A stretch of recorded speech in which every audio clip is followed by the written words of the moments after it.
guys, good evening. How are you guys? Happy Sunday.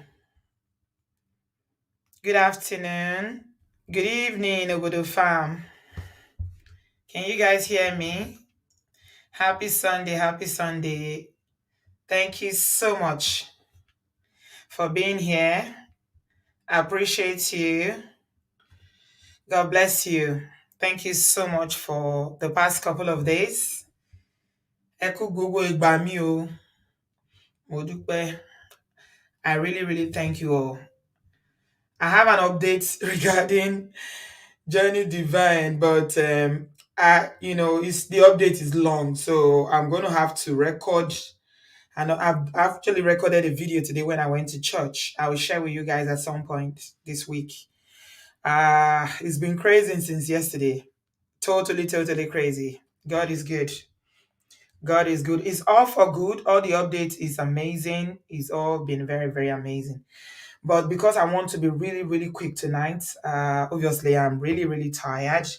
So I will save that update and share it with you guys later on this week. Good evening. Welcome. Welcome. Please give us a thumbs up as you are coming in. Good afternoon. Happy Sunday. Happy New Week. I hope we're well. So I have a young lady here tonight who is come to share her experience. I don't know the story fully. We're supposed to have a conversation, but I just didn't have the time to speak to her before now because I've been just so cramped with so many things. But so I'm going to hear the story for the first time. As you are listening, I'm going to be listening as well. So we're just going to jump to it. And she's based in Canada. Her name is Oya. Is it Oya Nunu?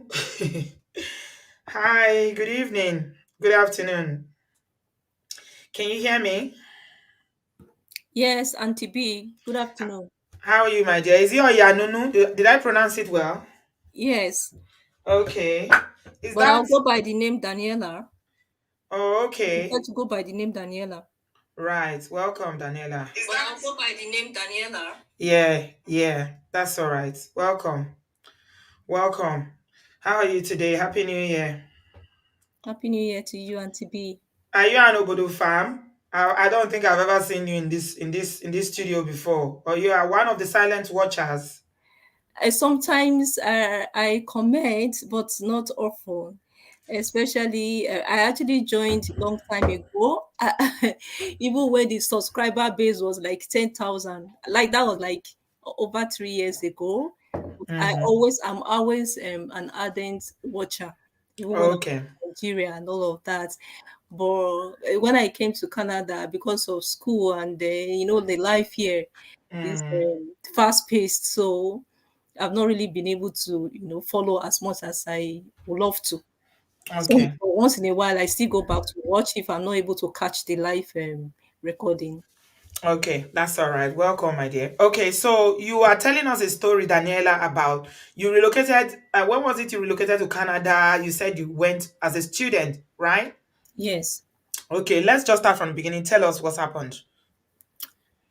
I don't actually know how to start now. Should I start from how I grew up, or I should Oh, just start? oh no, no, no, no, no, no. Grew Okay. up. Okay. We're going to be here for 3 years. Yeah, we're supposed to be here No, for no, no, no. 3 years. No. Okay.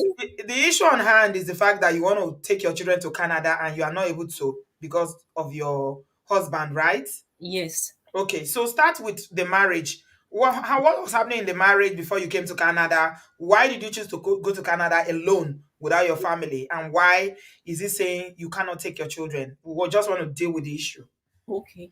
So the issue on hand right now is that actually we're supposed to come here together.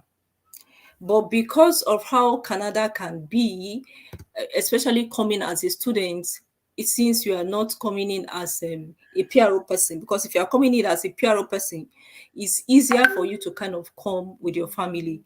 But Okay. coming as a student, I needed to use my family as my ties back to home to Nigeria. That okay, I'm not running away. I'm not going to be a user in the system, and Mm-hmm. I have my family and my children back home.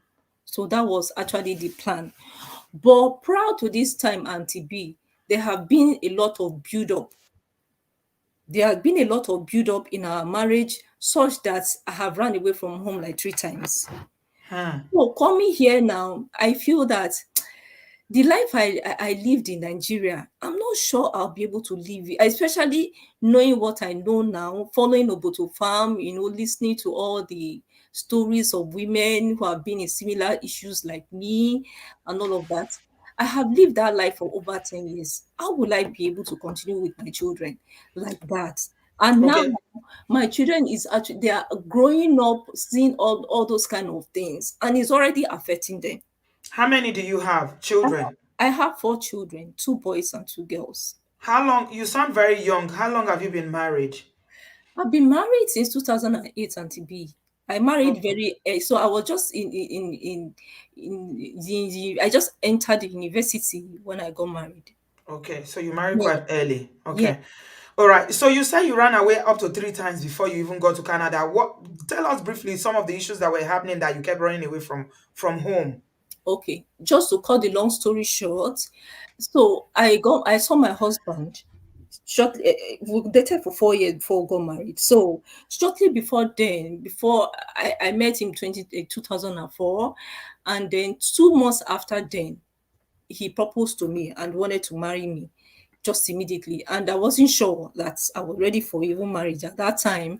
And I felt, I just met you. How come you want to marry me immediately? That's, I just want to watch. Also, on my birthday, which was in June, I met him in April. He took me out and he proposed to me. I rejected the ring because it was too early. So after then, I said, okay, let me watch him. So since then, he kind of penetrated into my family. Then he started talking to my uncle that I was living with at that time.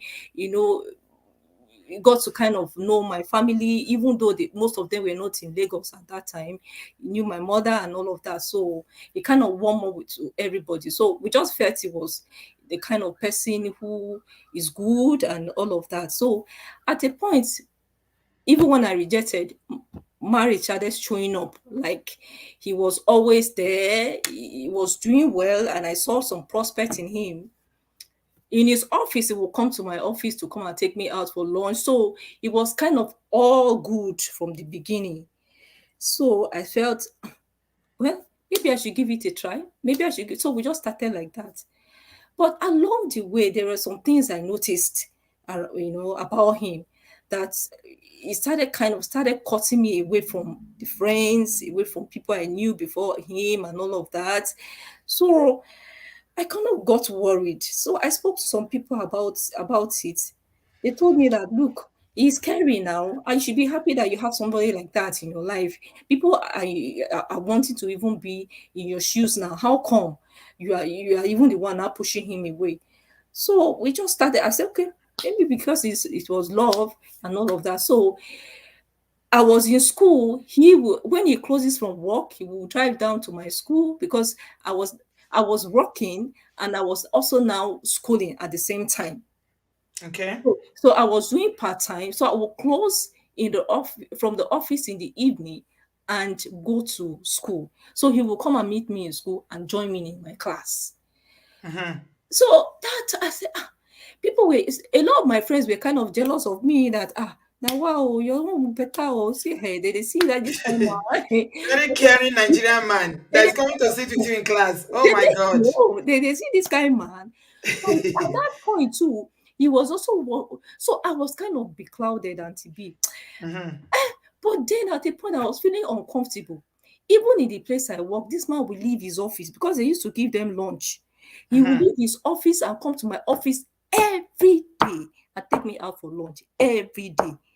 Hey, some people will be saying this lovey dovey now. Wow, now wow for this kind Kadena, your voice is making me laugh. You say now, now they love it, love you. The love catch you well. Love one small thing. thing. You say, yeah. Some people will tell you, go and worship your, go and what you need to be worshiping the feet this man walks on. I said, waiting. So to me, I was feeling so uncomfortable, and I want. So I started noticing some things that it started to cut me away from people. I want to go out, he will not allow me go. I want to do some things, he will not allow me go. Even to up to the extent of going to salon, he will follow me. And And that's during dating. You were yes, not married then. let me just cut this long story short. No, no, no, no. Hold on, no. There, you are onto something there that I want to bring out because the lessons are very important. Okay. I hear women say a lot. He cuts me off from people. Yes. So is it like when you want to go out, he will say, "Don't go," or "What are you doing?" Give me an example of the kind of things that he will say about a friend, for instance, Okay. For who instance. you had before, that Okay. will cut that relationship. Okay. So for instance, I usually have friends that will go out together, maybe just visit each other. I want to go there. You say, don't go. Don't go. Why are you going there now? Don't go. So in the office, sometimes when we even have like engagement, probably okay, there was a particular incident where my office did like maybe a 25th years anniversary or something like that.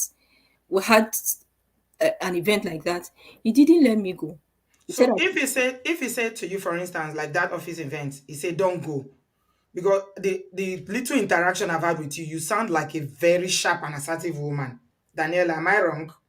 "No, you are not wrong." Uh-huh. I could tell by just not even having a long conversation with you, just texting that you are not somebody that can be easily pushed around. Yeah. So if he says don't go, do you ask questions like why? Can you tell me why you don't want me to go? Do you ask or you just obey?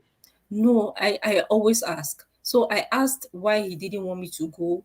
He came up with, okay, you work, you go to school, and now the little time you have to rest, you want to go to an event. And I told him, but this event is not every time I go. And moreover, I'm not even a Yopi person that wants to go to club or go to this or go to that or something like that. It's meaningful events where I can kind of network because I always, from the beginning, I always know that life should not be lived alone.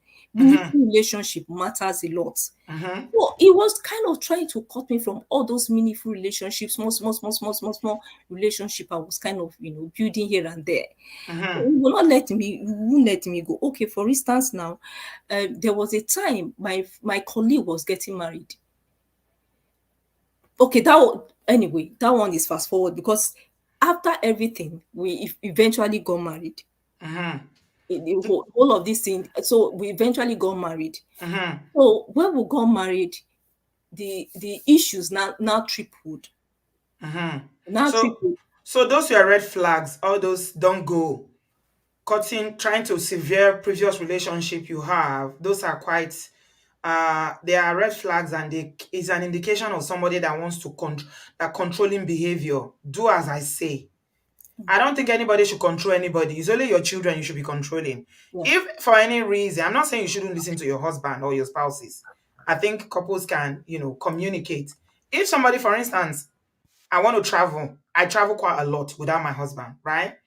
If I want to travel and my husband say, "Oh, don't go," I want to know why. If we discuss it and he says, "Okay, there's something I want you to do," or he gives me a good reason why I shouldn't go, then I will look at it and say, "Okay, at least I used to travel. This time around, there's a reason he doesn't want me to travel." Then I'll listen. But if it's just say, "What, like you wanted to go for that event," and he say, "Why are you going? You work. Why do you want to go for this?" Like you said, meaningful relationship, then there's a problem with that.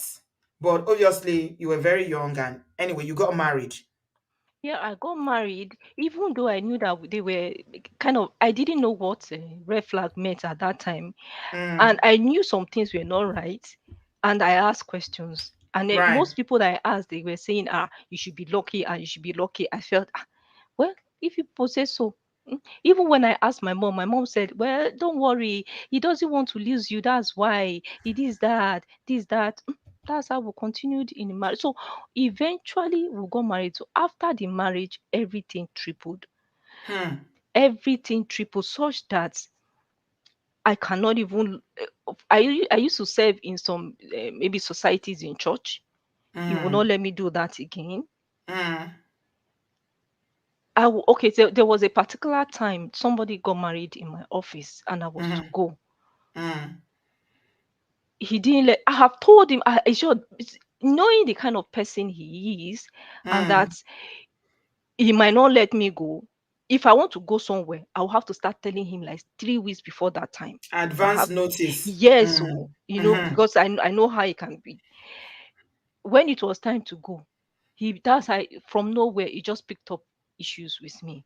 I must not go. A man and a married woman just leave home like that. How can you do this one? How can you just go? But since I go, and that was like 3 years after wedding. I Mm-hmm. had my first baby and maybe going to have my second baby at that time. So you I were have having not. babies and going to school at the same time. Yes, And of course. were you still Yes, working at this I was point? working at this. Yeah, I was You're a working strong also. woman. Very strong. Is Yeah, there any age gap between you and this uncle? about 5 years. Okay, so he's within your age bracket. Okay. Yeah, about 5 years. That's Okay. how this man. I was saying, but please let me go. I've told you before now. He said, no, you didn't tell me. No, you didn't tell me. I said, but I've told you before, long time ago. Long story short, I was kind of headstrong about going because most of my friends were going to be there. Again, because I have actually been isolated a whole lot. Mm-hmm. Do you know what this man did? He tore my clothes. Hmm. He tore my clothes in the front of my house help, and that one started laughing. Hmm. Is it Straight the them. cloth that you wear to go to the Yes, events? yes, yes. My ashrebi and everything tore them in front of me, and my children were crying. Hmm. They were crying. They were crying. They were crying. And my son, who was very young at that time, was crying so much. Mm-hmm. Eventually, I didn't go again. And another incident like that happened that the women in my church were doing something, that the ladies in the church, same thing, the same thing. I had another house help, maybe same one or be another person. He also did the same thing. He also tore my clothes. I was going for a wedding that time. He also still tore my clothes. So when I knew that that was the life we were living, I knew that at this time I cannot continue again. Did you tell anybody when this tearing of clothes was happening? Did you tell your mom or any family member, his family member or your family members? I told them I told only I told only my mom. Mm-hmm. It was only my mom I could tell. Okay. When I told my mom didn't quite really say anything meaningful to me. My mom told me that at this point you are married and you are married for good, so you just have to be there. Hmm. Yes, that was so at this point also, Auntie B, I have been alienated from almost everybody. Hmm. So in Lagos, I have like some maternal uncles who are very close to my mom and to me too. So even before he met me before the wedding, I was living with my uncle, a cousin sort of, and I have other bigger uncles there. So he will not let me go there even after wedding. Up until I left Canada, I never went to visit my uncle to say I want to sleep there for once. Like he would not even let me go. Then all my other uncles they would. So when he now successfully cut me off from everybody, this man will pummel me and beat me blue black, Hmm. knowing knowing that nobody will be there to speak up for me. So when Hmm. I first told my mom, she said, "You are going through this alone. Did you tell your brothers in Lagos?" I said, "How can I even tell them? If somebody have not even been, they've been reaching out to me, come and greet me, I will not even go." And I didn't Hmm. tell them it because of my husband that I couldn't go and all of that. That how can I even? So my mom now said, "Come, you are at this point. You need to start mending all these relationships because this man knows that there's nobody that is speaking for you. And if you continue like this, you are just going to suffer. And I Hmm. am old in the village, and there's actually nothing I can do, Auntie B." So that was how I started, trying to, you know, call my uncles, call my cousin. So I started coming close to them gradually, gradually, gradually, gradually again. So, Auntie B, fast forward to when I was leaving for Canada. Okay, Auntie B, there was an issue that happened. At a point, he wanted me to resign from work. He didn't want me to work again. I told him, "Why don't you want me to work?" He said, because he feels I'm now growing wings, and that since I left, because I started as a receptionist. So by the Mm-hmm. time I got at the point I got promoted to mainstream in the operation department where I was working. So since that time I got promoted, it became a very big issue, and every time he would tell me, "I'm going to go and disgrace you in your office and ensure that they sack you." So I became very afraid because I didn't want people to know what was going on in my family. So at the point I said, okay, let me open a supermarket. And to be, I actually got money. I borrowed money from my office. I opened a supermarket, and I said, okay, in that case, maybe I will gradually just resign from work and then face my supermarket. And I told my mom to help me get somebody in the village. My mom got someone for me in the village, and the person came. And it be a month after, like 2 weeks after, this girl started acting strange and started withdrawing into her shells. She was very excited about the business, but later she just changed altogether. I started asking her, what is the issue? What is the issue? She didn't want to tell me. One day, she now wrote a note for me and packed her things and told me she was leaving. When I opened the notes, and I saw that she wrote a full foolscap sheet. What my Mm-hmm. husband did to her. That the day she came, the Mm. next day that my husband raped her. Hey, Jesus. We don't use that word. Just use Oh, first carry word. okay. Mm. I'm sorry. Oh, I'm so sorry. How old was this person, this girl? Maybe 80, maybe 20. And she didn't tell you until the day she was leaving and wrote Eh, that she did, note. no, no, she didn't tell me. She didn't tell me because she couldn't just travel back to Edo State at that time. She wrote the note and told, and then letting me know why she has been behaving the way she has been behaving. Sometimes she would not want to eat. Sometimes, so I kept on asking. I said, "Why?" And all of this. So she told me what my husband did. Hmm. Did he Immediately, have money? Did your husband, was he well to do? yeah, it was It's not, I won't say he has so much money, but it was very comfortable because He's it was comfortable. Okay. very comfortable. It was working in a multinational at that time. So yeah, to some extent it was very, very comfortable. Okay. Wow. So what did you do? So what I did then, I didn't know how to handle the issue. Then so when he got back home, I asked him what was going on. Then I comforted him. He didn't say any word, not any word. I tried to ask him for days. He didn't say anything. I went to report him to my uncle. At this time, I had gotten a bit close to my uncle in Lagos here. So I called him, and that one told me that he is coming on Sunday. Then there is this auntie, he's from his own side, which is also his who is also a pastor, a lady. I told her that one too. That she shouted and told me, okay. So my uncle and that one fixed a meeting for the following Sunday in my house. When it was time for the meeting, my husband ran away and did not stay. So when when these people came, they called and called and called. He didn't show up. He switched off his phone. So the matter was actually not resolved. Then they now asked the girl, "What do you want to?" Even before the people came, I asked the girl, "What do you want to do?" She told me she will have to tell her mom, and she told her mom.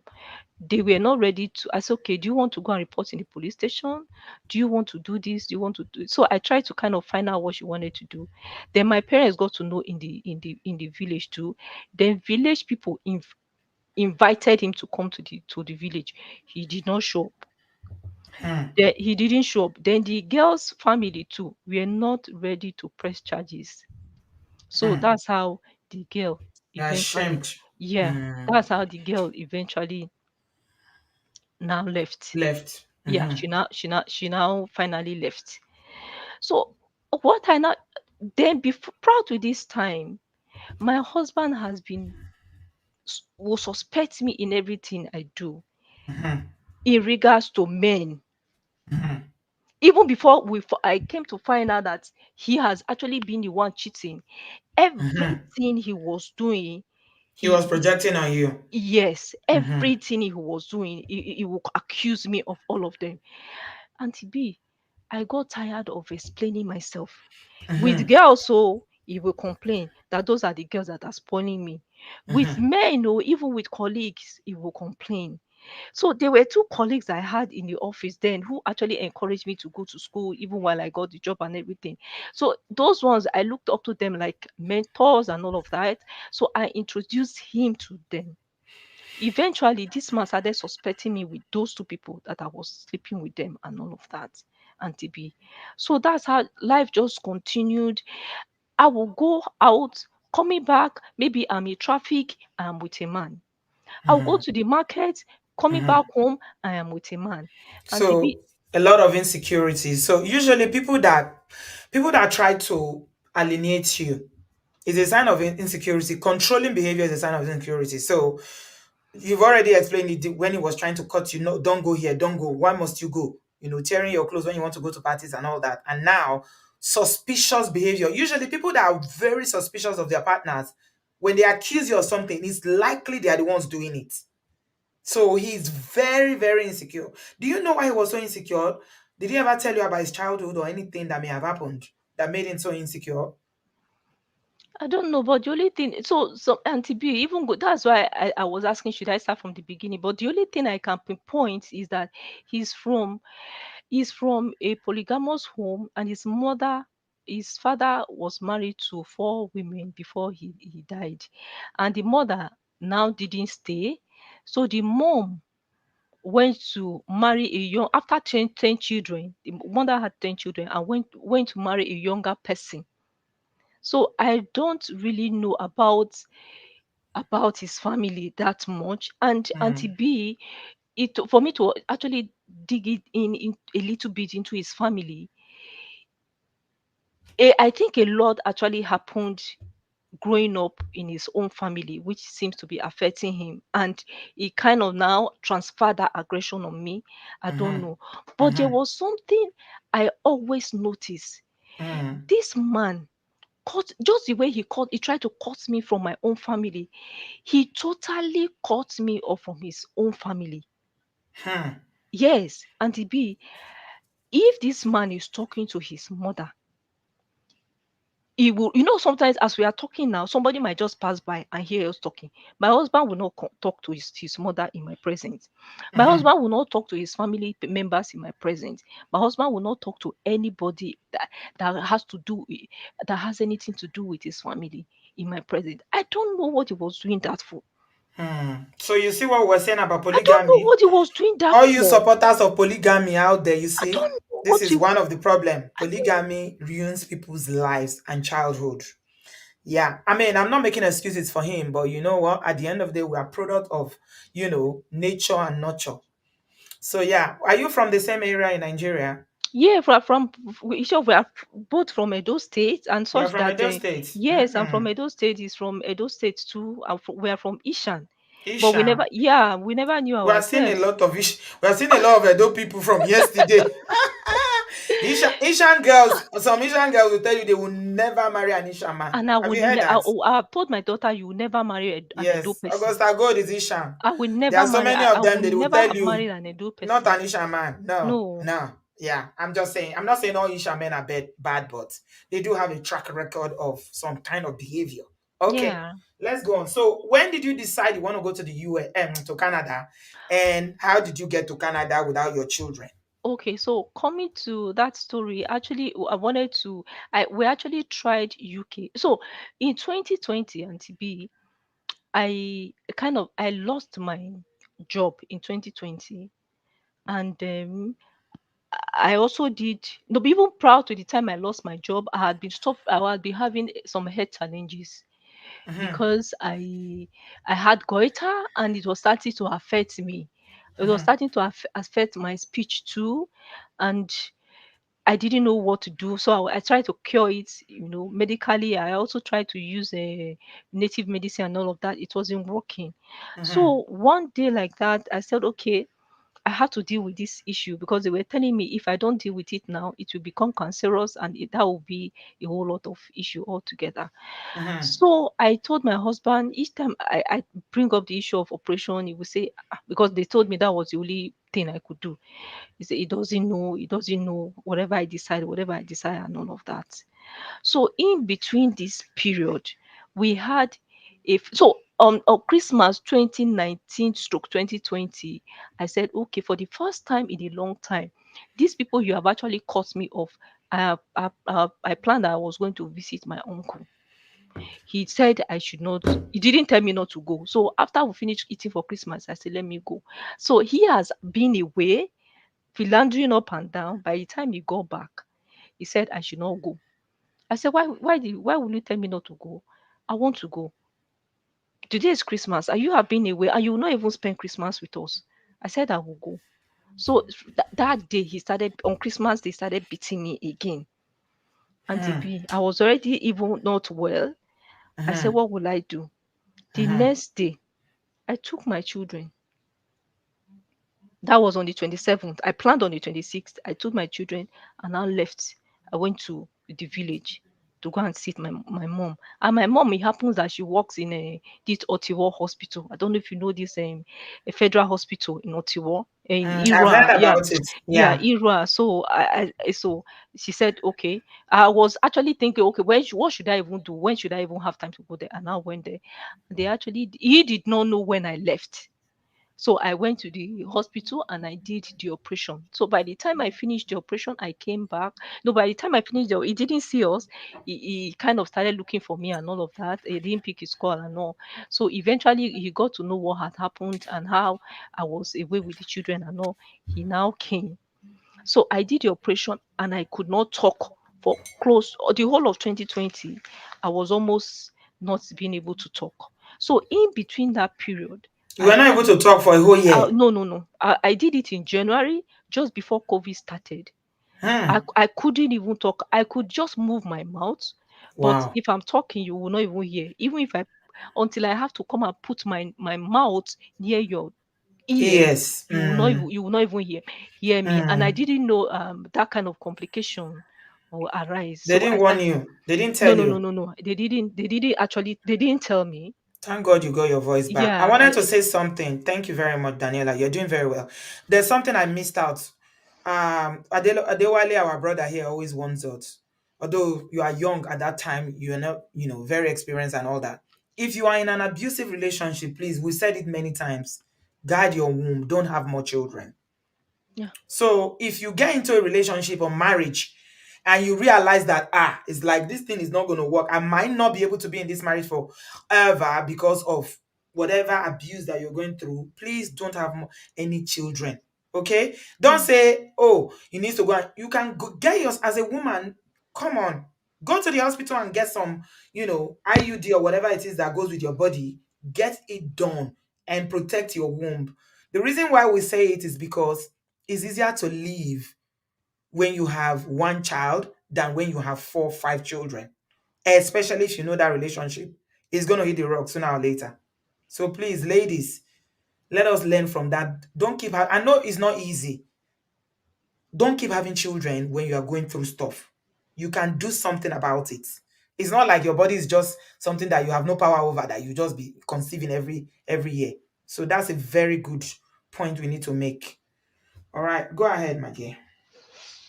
So I can't even remember where. Yeah, you're talking about living Otiwar and not having your voice now. He now, you did the operation without telling him, and then you came Without, back. yeah, Mm, because the thing has, because I've had it for close to 10 years, and it was dragging and dragging and dragging, and then, so when he now beats me, and then I did not even just want to just let it linger again. Just went to the village and I used the opportunity to see the doctor, and we did the operation, and I came back to Lagos. By the time I came back to Lagos, this time around, that laying of hand kind of reduced, because maybe because because of the situation I was. So in between that period, COVID started and I lost my job. And it was at that point we started thinking, okay, I started thinking, what is the next thing I should do? Because I always like to plan ahead. And mhm, he is on the other hand, live the day as it comes. He does mhm, not say. So each time I say, okay, what should we do now? What should, and I'm not working again. I'm not doing this again. And somehow he was happy that eventually that event I'm not working again. So now the work that you've been carrying on your head, come and do the work again. So he has always wanted to clamp me down, always wanted me not to work. But in between, he will always compare me to successful women in his church, Christ Embassy. This one is doing this one is doing that. But So this person goes because to church. He goes to Christ Embassy with this kind of wicked heart. he goes to Christ Embassy, he goes to Christ Embassy, and Somebody that is beating wife is going to church. I'm a yeah, ring. he goes to Christ Embassy, and at a point, because of what happened, I stopped following him to that church, because it was kind of disgraceful that even when we go to church, at the end of the day, it's women he was going there to go and meet, and he will start comparing me with those women. This one did this one and this one. So those things that those people would, I say, these people you are talking about, some of them are married. Their husband supported them to be successful. Each time I try to kind of, advance, you will, or maybe make a little baby progress, you will complain I'm too smart. What You happened to the come. supermarket? Did you close it after the sales girl left? Yeah, eventually, so I noticed that I took him for my second baby. So I could not now. So by the time I saw what was, I now had to bring another person, within the neighborhood to just man the supermarket and then take care of it for me, while I kind of wind down to maybe resign and face the supermarket. But eventually, I saw that since I'm now pregnant, I saw I now kind of juxtapose the income that I was making from the supermarket plus what I was getting from my work. And with the pregnancy, will I be able to do this supermarket work? And the person I put there, the new person, was not forthcoming. I just sold everything off Auntie B and just cut my losses and just moved on. Does he provide? Because he said he was doing well. He was very comfortable. Was he It was providing? it was comfortable, Auntie B, but Mm-hmm. it was always fight to get money Mm-hmm. out of him. Mm-hmm. Auntie B, this man is very, very, very, very stingy. Ah, When I say Lobatan. somebody is stingy, You put you very, very, very. he is very, very, very stingy, such that sometimes you have to itemize everything. Every month you have, maybe sometimes you expect that a man will put money down to say, okay, this is what for the house to run. Mm-mm. You have to write every penny. That's when he will even give you. If you want to go to the market, okay, I'm making a pot of soup today. How much? Oh yeah, take this money. This is what you take 5,000. Take whatever. This is what you're using to make money. So because I kind of had that enterprising spirit from the beginning when I was growing up with my mom, because I usually help her to sell in the market and all of that. So, and again, I was working, so I wasn't really too concerned about whether he was bringing so much or not so much. Mm-hmm. But he was actually the one paying the children's school fees, paying Mm-hmm. the house rent and all of that. But I was very supportive in, caring for the house and then, providing for food and some other stuff like that at home. So yes, Okay. So when everything you lost your job, supermarket has folded, relationship is not going nowhere, is that when the idea of Canada came up? that was when the idea of Canada. So first it was UK. Mm-hmm. So we now planned that we planned that okay we'll go to UK. So I made all the research and everything. I said okay, for us to be able to go to UK, probably is this study route that we should use. So I started making the research and all of that. So each time I make research, I'll tell him. Each time I make research, I'll tell him. So when it was now time to do the out, he was not contributing in any way in researching. He didn't. So I told him. So when it was now time to do the actual work, Auntie B, in the actual work of bringing out money to put money in the account, because you Mm-hmm. have to provide POF, you have to pay school fees, you have to do all of that. He Mm-hmm. he started moving backward. That stinging a mentality came into play again. For something that is supposed to benefit the whole family, this man did not want to do anything. Mm-hmm. So I started it. So I started looking for money here and there, here and there. Started with the papers, processing and everything. Got the admission, even paid part payment of the school. So it was now time to apply for visa. I said, but we are in this thing together now. How come you are just leaving only me to just struggle on these things alone? He said, eh? all the other people, all the other men, all the other women, are they not the one doing it? All the other women, are they not the one doing it in their families? I said, but this is supposed to be, you are the man of this, so you should be the one championing all these things. It shouldn't be me. I should just be like a supporting person in this whole. And that's how I carried this thing on my head. Oh, so when it was Mm-hmm. time for us to go and do the test, there's this medical test the whole family will do. Mm-hmm. My sister, that was when my husband only showed up. Mm-hmm. He did not add any value when it comes to in the whole process, both mentally, or probably I don't even know how to put the English again now, to be, until it was time to put on this time, it was time to do the test, medical test. That was when he came. Mm-hmm. We needed money to make photocopies. It was 100 naira that this man brought out from his pocket to make photocopy. That was even because I did not have change with me. So eventually, because of how things had been, we could not meet the visa processing time for me to resume in UK school the Mm-hmm. next intake.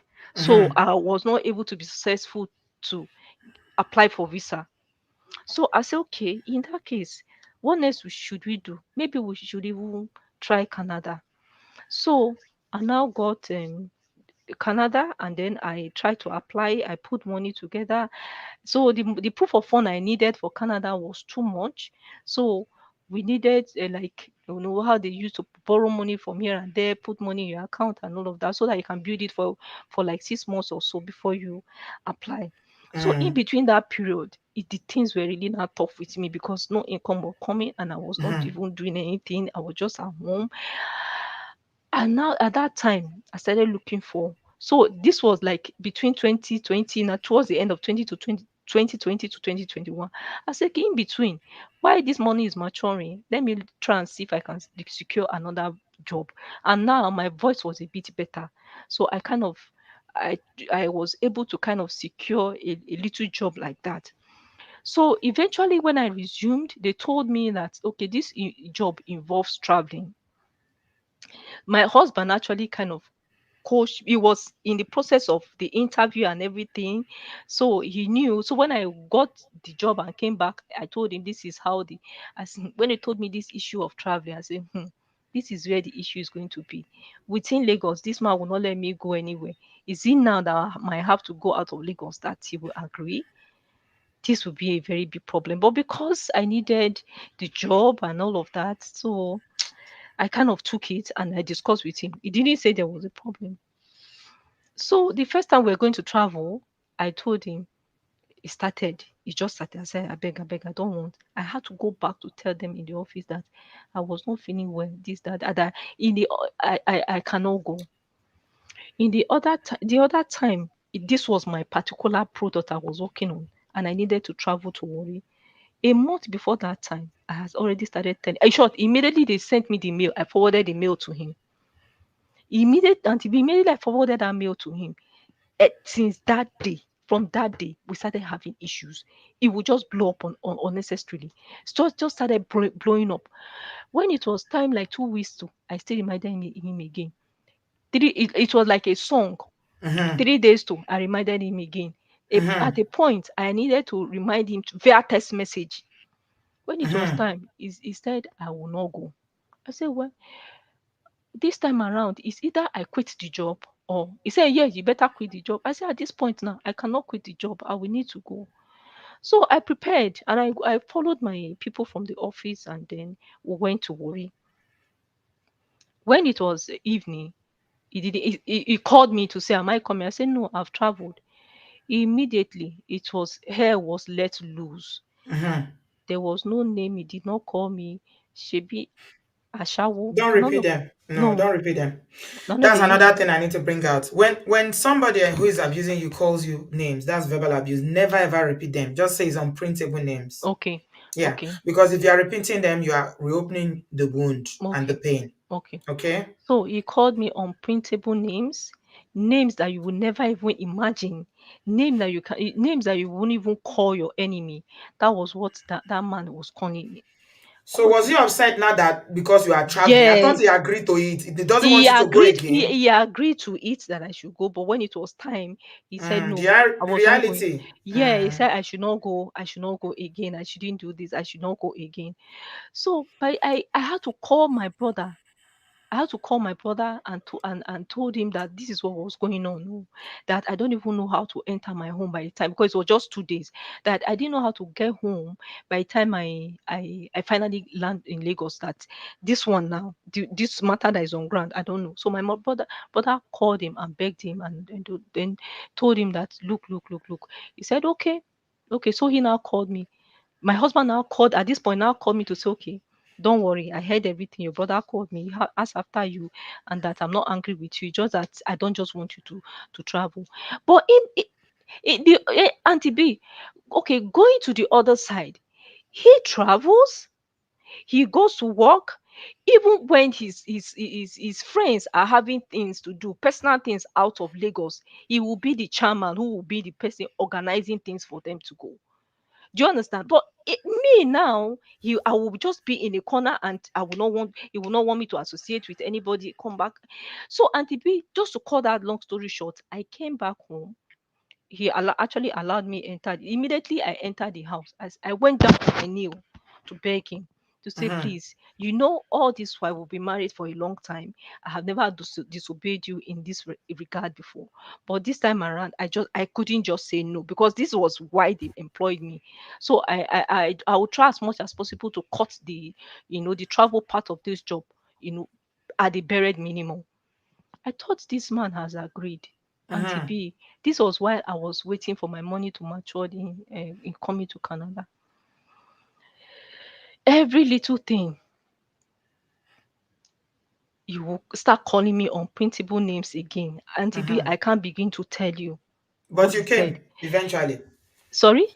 But you came. You still left when the day came for you to go to Canada. Yeah, yes. Yeah. Okay. So, but then I've not even gotten my visa. Mm-hmm. I've not gotten my visa. So I want to tell you why I left home the second time now. So Okay. one day like that, like between a week after I have come back, he's he started again. He will go out. At this time, he will start. He started. It's not because of me that he started keeping late night, but prior to this time, he has started keeping late night before. So after this time, he will come home around 2 a.m. He will start beating me up in the night. He will just wake me up and start beating me. You You sure know, this? You sure he's well? Do you sure? Are you sure there was it, not something wrong with I him? don't, Because Auntie this B. behavior is so bizarre. Auntie It's not B, normal. Auntie B, I don't know. You know, somebody waking you up in the night and start, Mm. to start beating you that I told you not to do this. I told you not to do this. You are this, you are this, you are. I don't want to start mentioning all those things. The next thing, okay, what did I do again? What did I Hmm. do again this night? He will start telling me, okay, now so you they carry one this person, now so you they carry one that one, now so you they I do think this. I So think that man. I mean, Jesus if Christ. this is really sick I'm behavior now. telling you. So Auntie B, Waking somebody up and to in start the putting your hands on night them. one day, Wow. it was Hmm. so bad, Auntie B. It was so bad in the night. I cried my life out and I did not know what to do again. I had to remove my clothes and curse in the night that this thing that you continue to It's okay. accuse It's me of okay. every night. That if I'm actually guilty. It's okay. Just take a minute and breathe. Take a minute and breathe. Drink some water. You are doing very well. You are very, very articulate. You are able to, I mean, people will get the gist. Yesterday show, anybody that was here yesterday will know that, okay, yeah, yesterday's show, a lot of people were so lost, but you are doing well. And I understand why that person was like that yesterday. It's not to judge, but you're doing well. Take a sip of water and breathe, okay? You are doing very, very well. Okay, whenever you are ready. So that happened that night.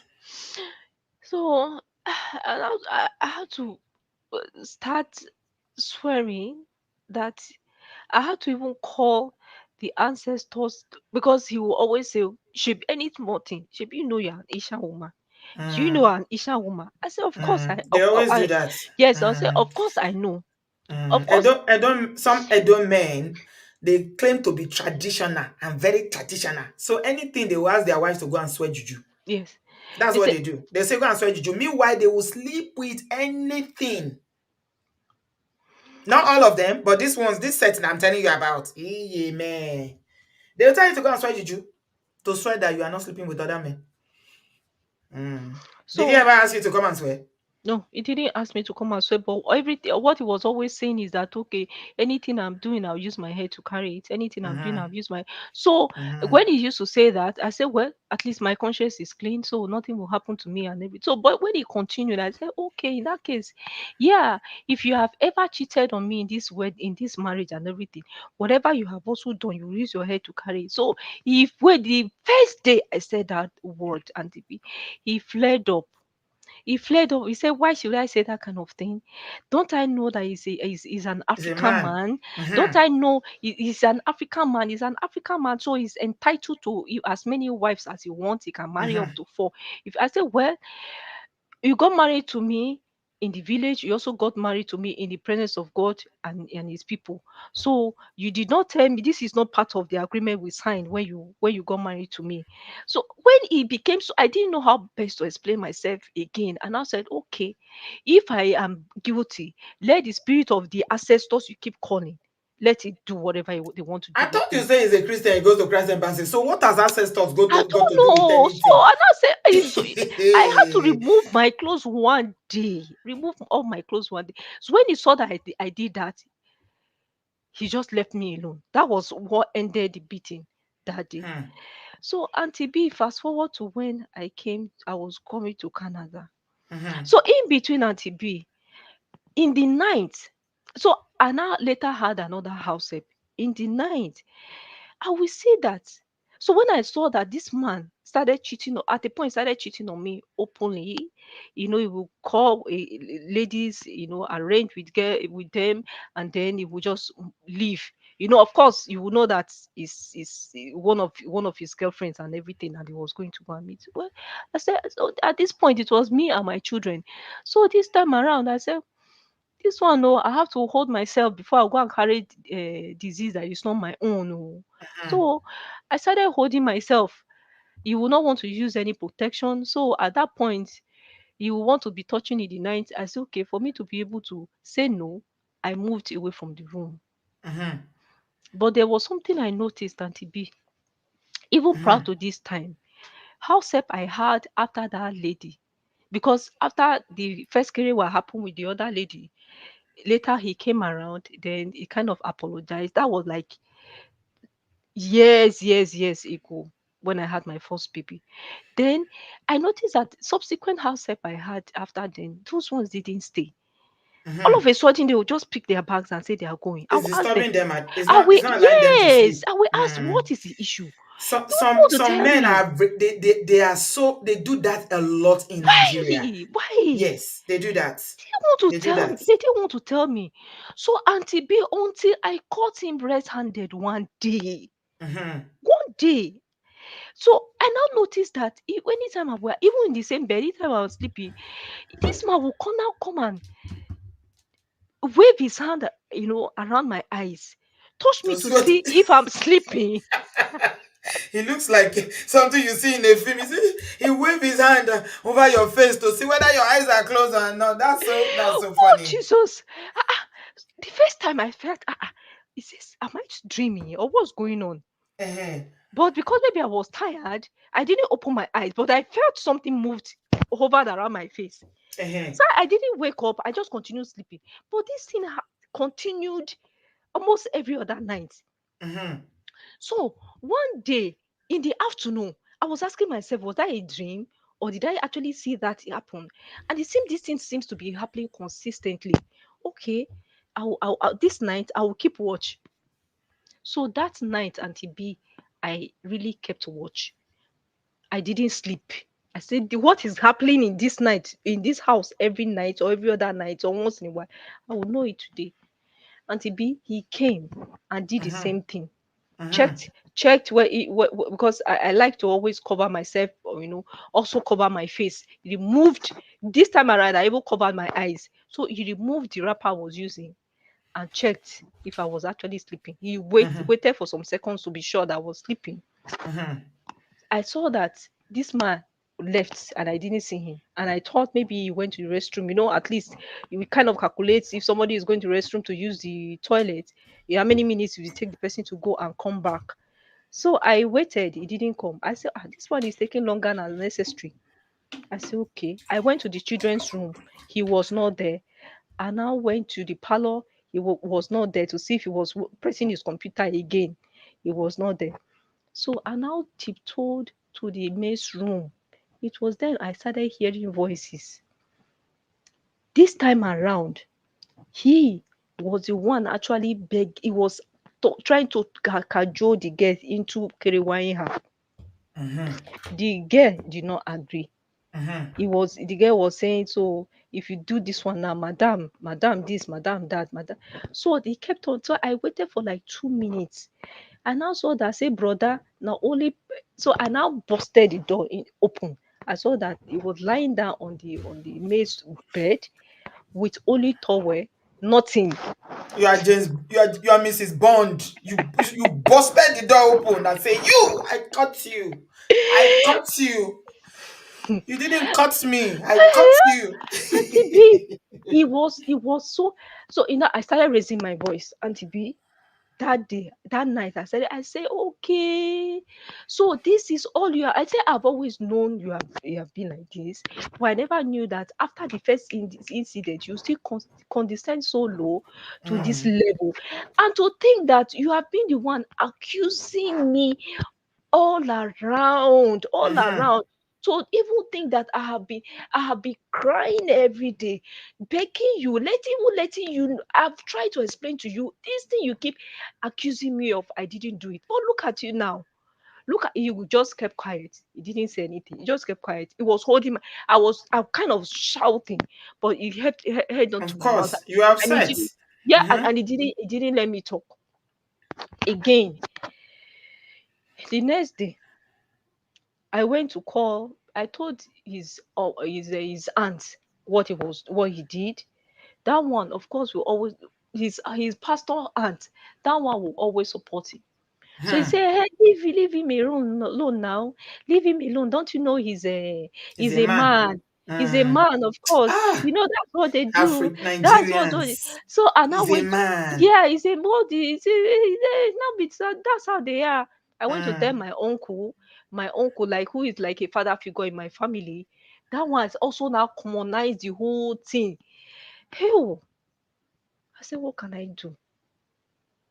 In At this point, I just told myself I can no longer stay anymore. This is getting too much and all of that. So one day like that, that was how proud to that was how we had an issue. I can't even remember exactly what happened. After Well, all of these things that he did, so he went about it. yeah, hold on. Well done, my darling. So a lot of people are addressing the issue of the house help. And I'm just going to tell you categorically now that in Nigeria, when you have 4 children, most people will even have 2.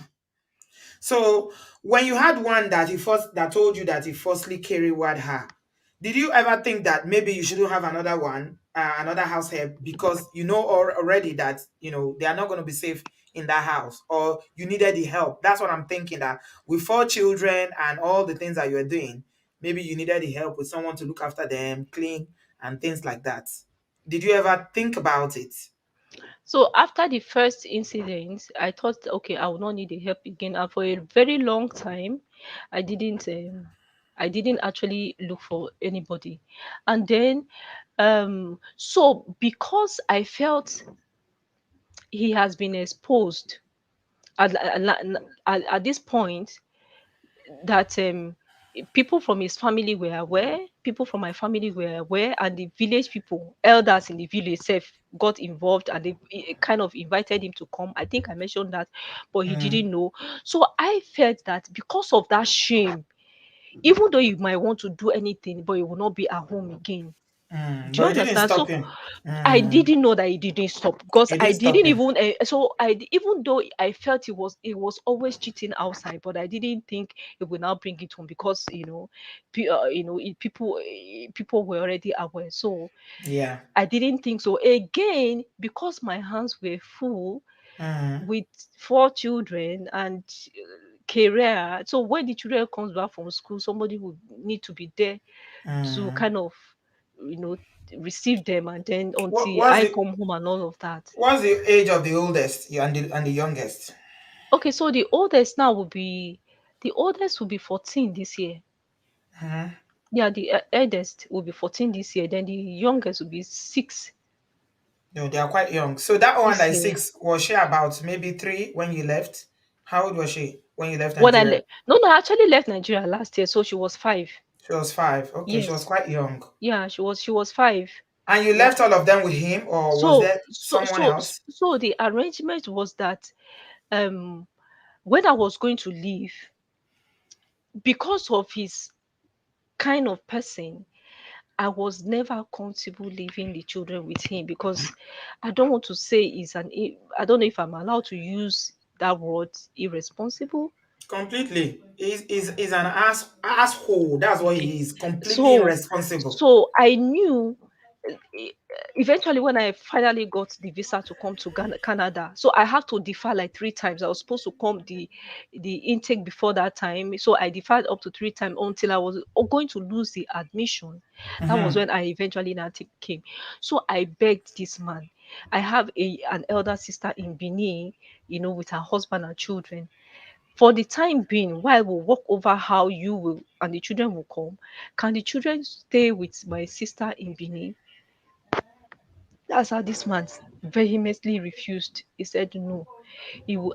I know him. He will not be able to. He does not come home until as the earliest he comes home is like 12 a.m. at Does night. he drink? Auntie B, Hmm. he doesn't drink. It's not somebody that you say like I can say he drinks socially, but not Hmm. somebody But who gets drunk. And drunk. he's not Okay. also somebody who kind of smokes. If he No, was even a drunk, we will even excuse his behavior that is the alcohol. no, it's not. It's not that. It's just him. It's his nature. Yeah. Yeah, it's just him. So I told him and Tibi that okay, now you cut me away from your family. You didn't want me, so nobody can from your place come to be with you and take care of the children. And my youngest sister got married. So I actually do not have anybody I would say, okay, let somebody come from my family to be with you and take care of the children. And I also did not now want to explore the option of bringing another house help, because even within my eyes like this, with all of this one that happened, bringing another maid now, I don't even know what will happen between my children, the housemaid, and you, because already I've established that bringing another housemaid, that one is like giving you another wife. But how that housemaid will be with my children before they go and lure my children into all those kind of irresponsible behavior, I don't know. At least the place I know, let me take my children there. He did not agree, Auntie B.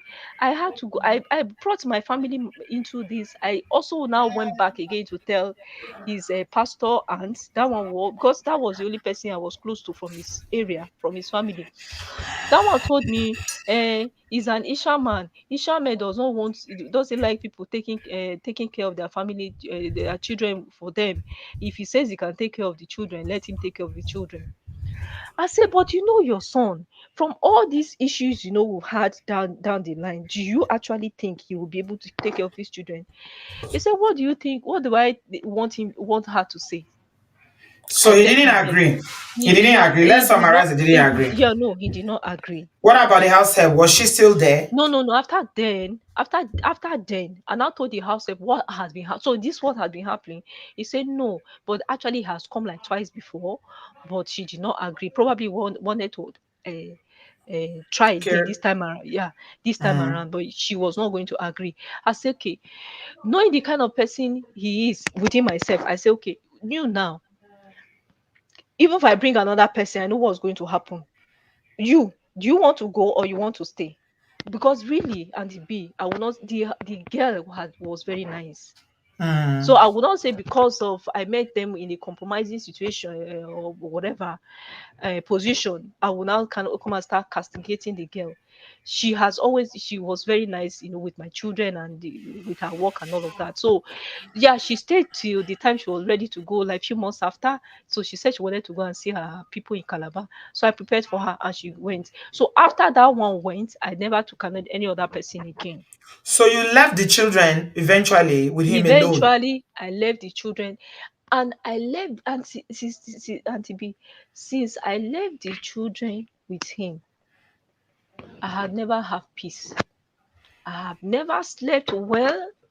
I have Hmm. never, my academics have been suffering. Yeah. Did you Auntie did B, you did you discuss how he was going to care for the children since he didn't allow you to take them to your sister? There was no house help. Was there any discussion before you left Nigeria how he would care for four young children? The youngest was 5. he said yes, that he will take care of his children. He will take care of his children. So Auntie B, I had issues before I left Nigeria. In that because I wasn't working for a long time, I could not even pay my school fees before I left Nigeria. So I could not even also be able to all the money I've saved and all of that was what I used to come here. And to buy my ticket, I needed to sell my car. That was another issue altogether. For me to even sell my car, he knew that I was not happy. And to be again, this man did not contribute.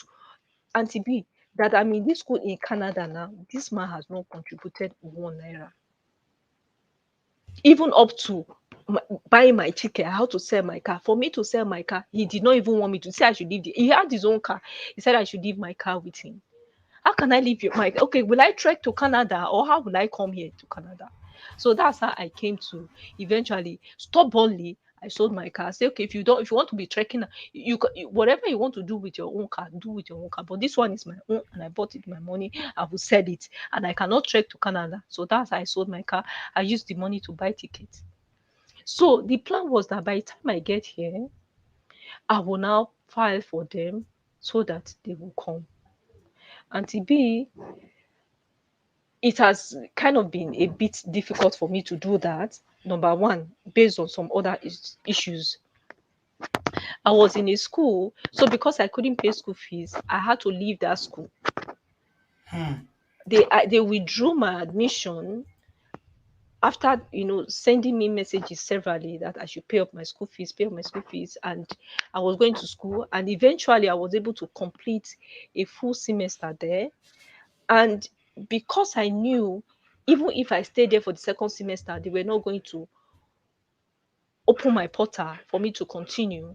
So, being a Nigeria girl, I quickly look for another school where I can start all over again. So, before I'm able to kind of settle in Canada, I'll be able to work and raise money to pay. Because the school where I was in, because the plan was that really when I get to Canada, I will work, then I'll be able to kind of raise money to pay my school. But I So didn't know. even living as well was like an escape for you because the plan Okay, was that you would yes, take your children. yes, Auntie B. That was the plan. So when all this trauma of beating day and night started happening, Auntie B, I told myself I have to.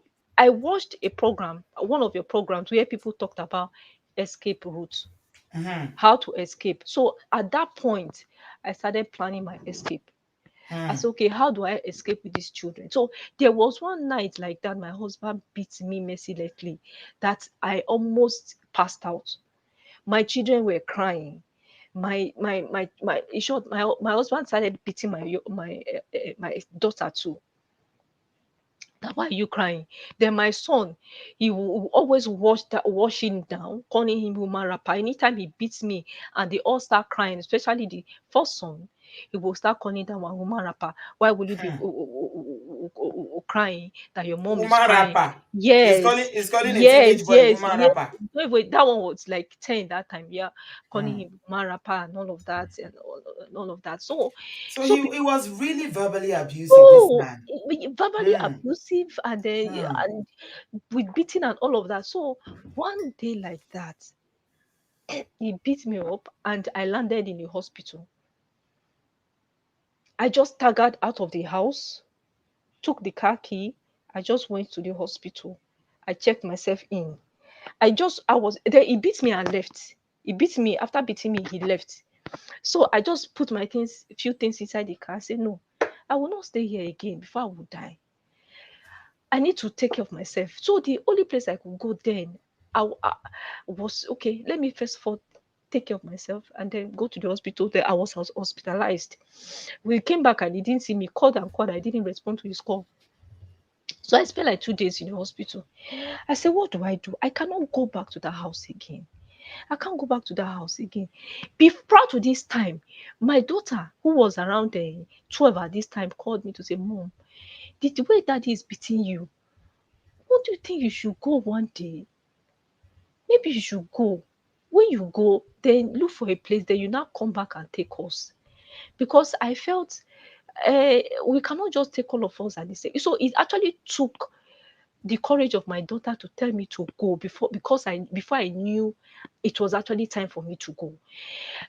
I've always planned that I was going to go, but I didn't know how to go. So sometimes when you hear people say, I'm stuck, I don't know how to go. There was a day like that. I said, let me go. I flipped through my phone and said, okay, where I checked all the contacts. I asked myself, where will I go to? I Hmm. There was nobody there was no place I could. I said, who whose house would I take 4 children to now? This where? So that after I took myself to the hospital, I spent 2 days after there. They kind of treated me. I was to go back home. I couldn't go. Auntie B, after checking everywhere, I started driving around the whole Lagos, driving around the whole, aimlessly driving around the whole Lagos. I had to now go to Mountain of Fire. I stayed there for some few days. Mountain of Fire. That was where I was sleeping. For the first time I left home. But my children weren't worried because they knew what was going on. They knew that I was safe and they knew that we had planned that at some point I would go. So we eventually settled it again because they had to bring my family into it, bring his own family into it. Then we had, we settled the matter and then we discussed again. And they told him, okay, no matter what happened, you should not beat her again. She didn't do this again. But Auntie B, at that point, I knew that I cannot continue because he looks like somebody who will never change. Over Hmm. time, Hmm. between 10 years, he was still doing the same thing he was doing. So I just realized that he's not somebody that would change. That's how I now came. Eventually, I got my visa and then I now came to Canada. Coming to Canada, with the school I could not kind of pay school fees there, but because I could not even get job there because I was in Nova Scotia, and the place I was in Nova Scotia was like a village, not even a town, a village. So Hmm. it was difficult for students to get job there. I now relocated to somewhere in New Brunswick. So I started all over again. So that's where I have been. But now I'm a bit settled. Now Are to you so you are in school yes, I am in and you are school now. working now? So now I just got a small job where I'm working.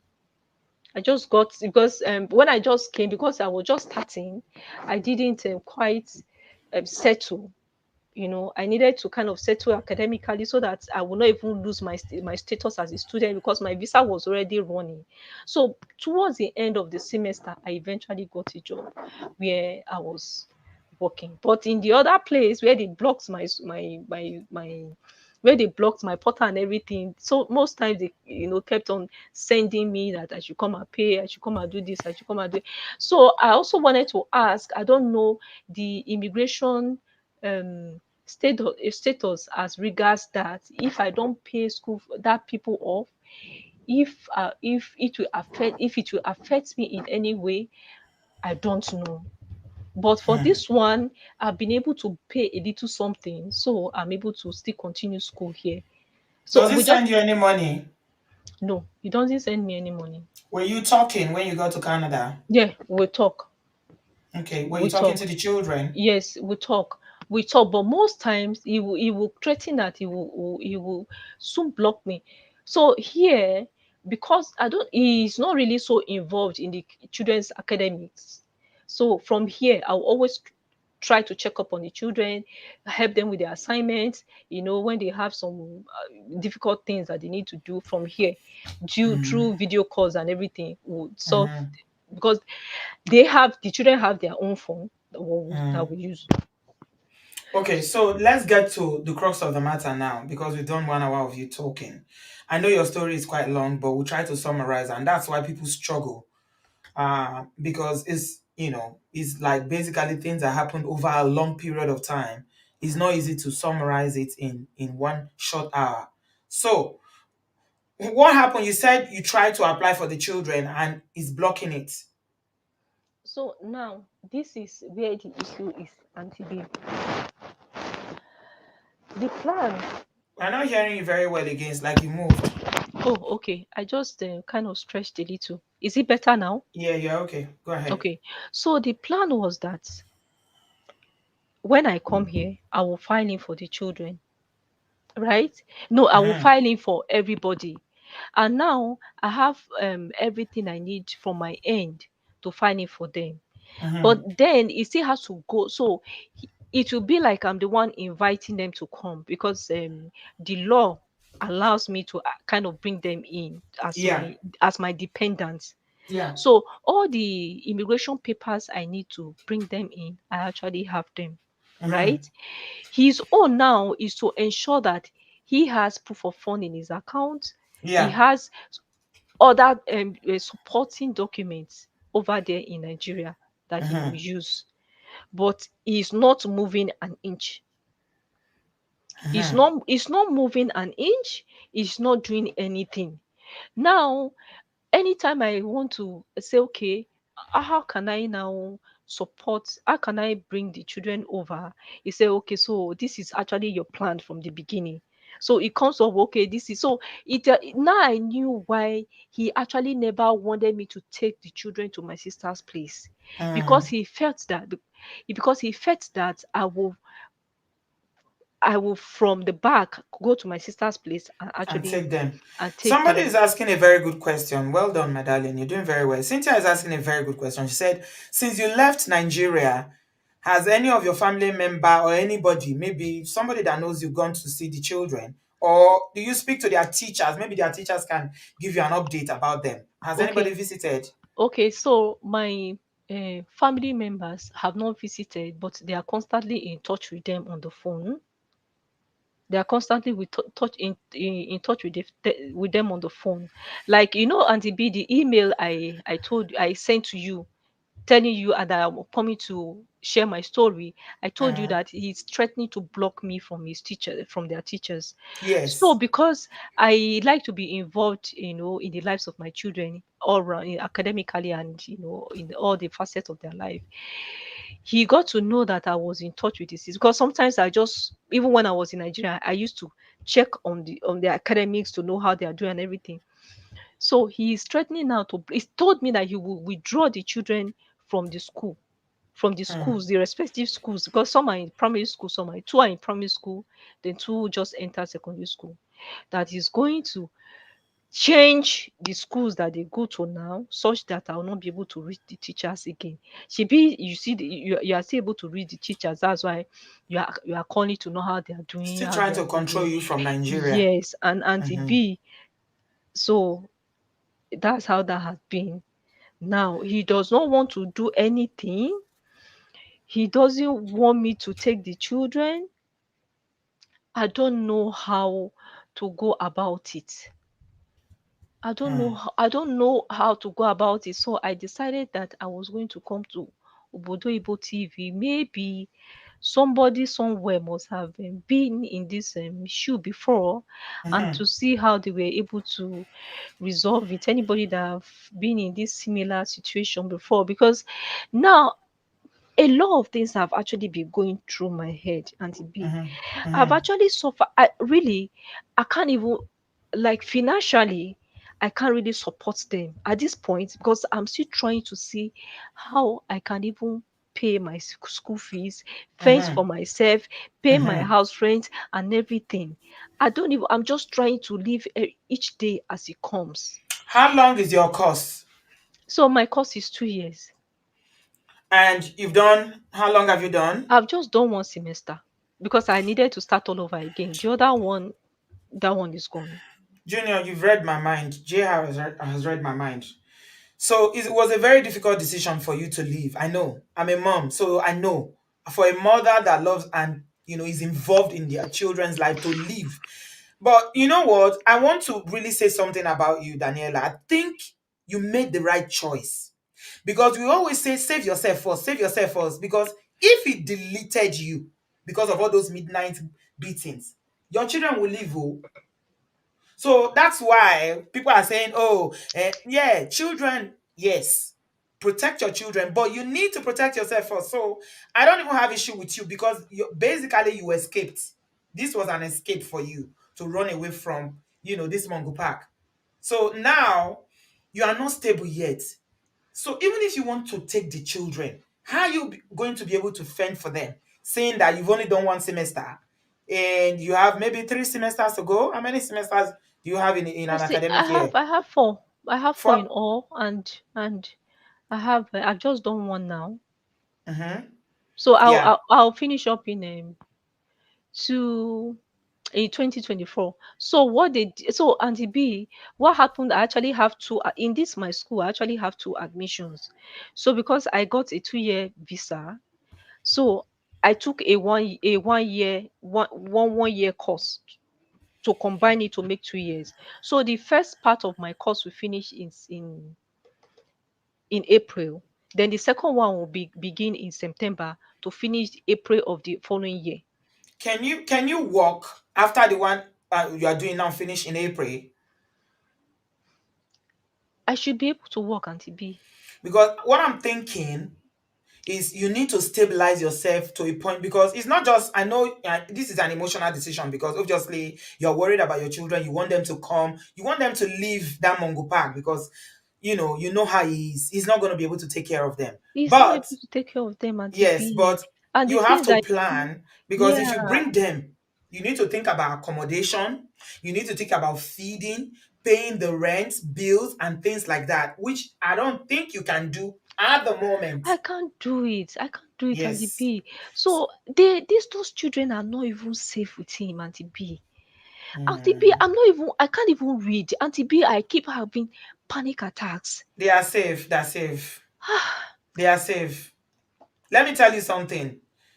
He may not have been a good husband, but I don't think he's going to harm those children. No, He no, won't. They are no. safe. This is just a mother's instinct. So Hmm. you need to relax and you need to be very, very calculative. And how many of you people heard what that voice note that was trending today? Someone sent it to me in church. So you need to take your time to make a plan.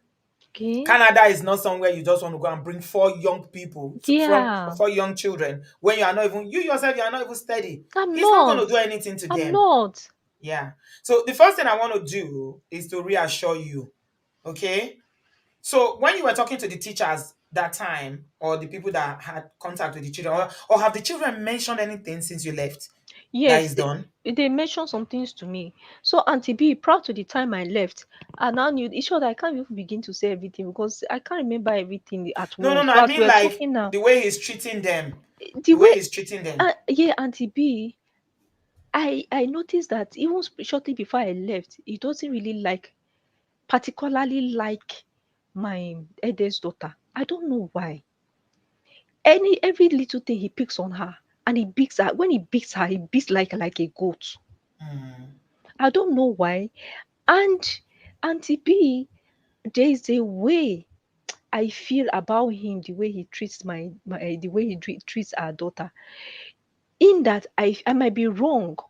I don't know, but I might be wrong because that one has started developing I don't know how to put it here so that it doesn't look like. So started having You speaking breast. English? Okay, started having breast. Okay, You she's know, she's come to puberty. yes, Yeah. so they Mm, get breast, get this, get that, and all that.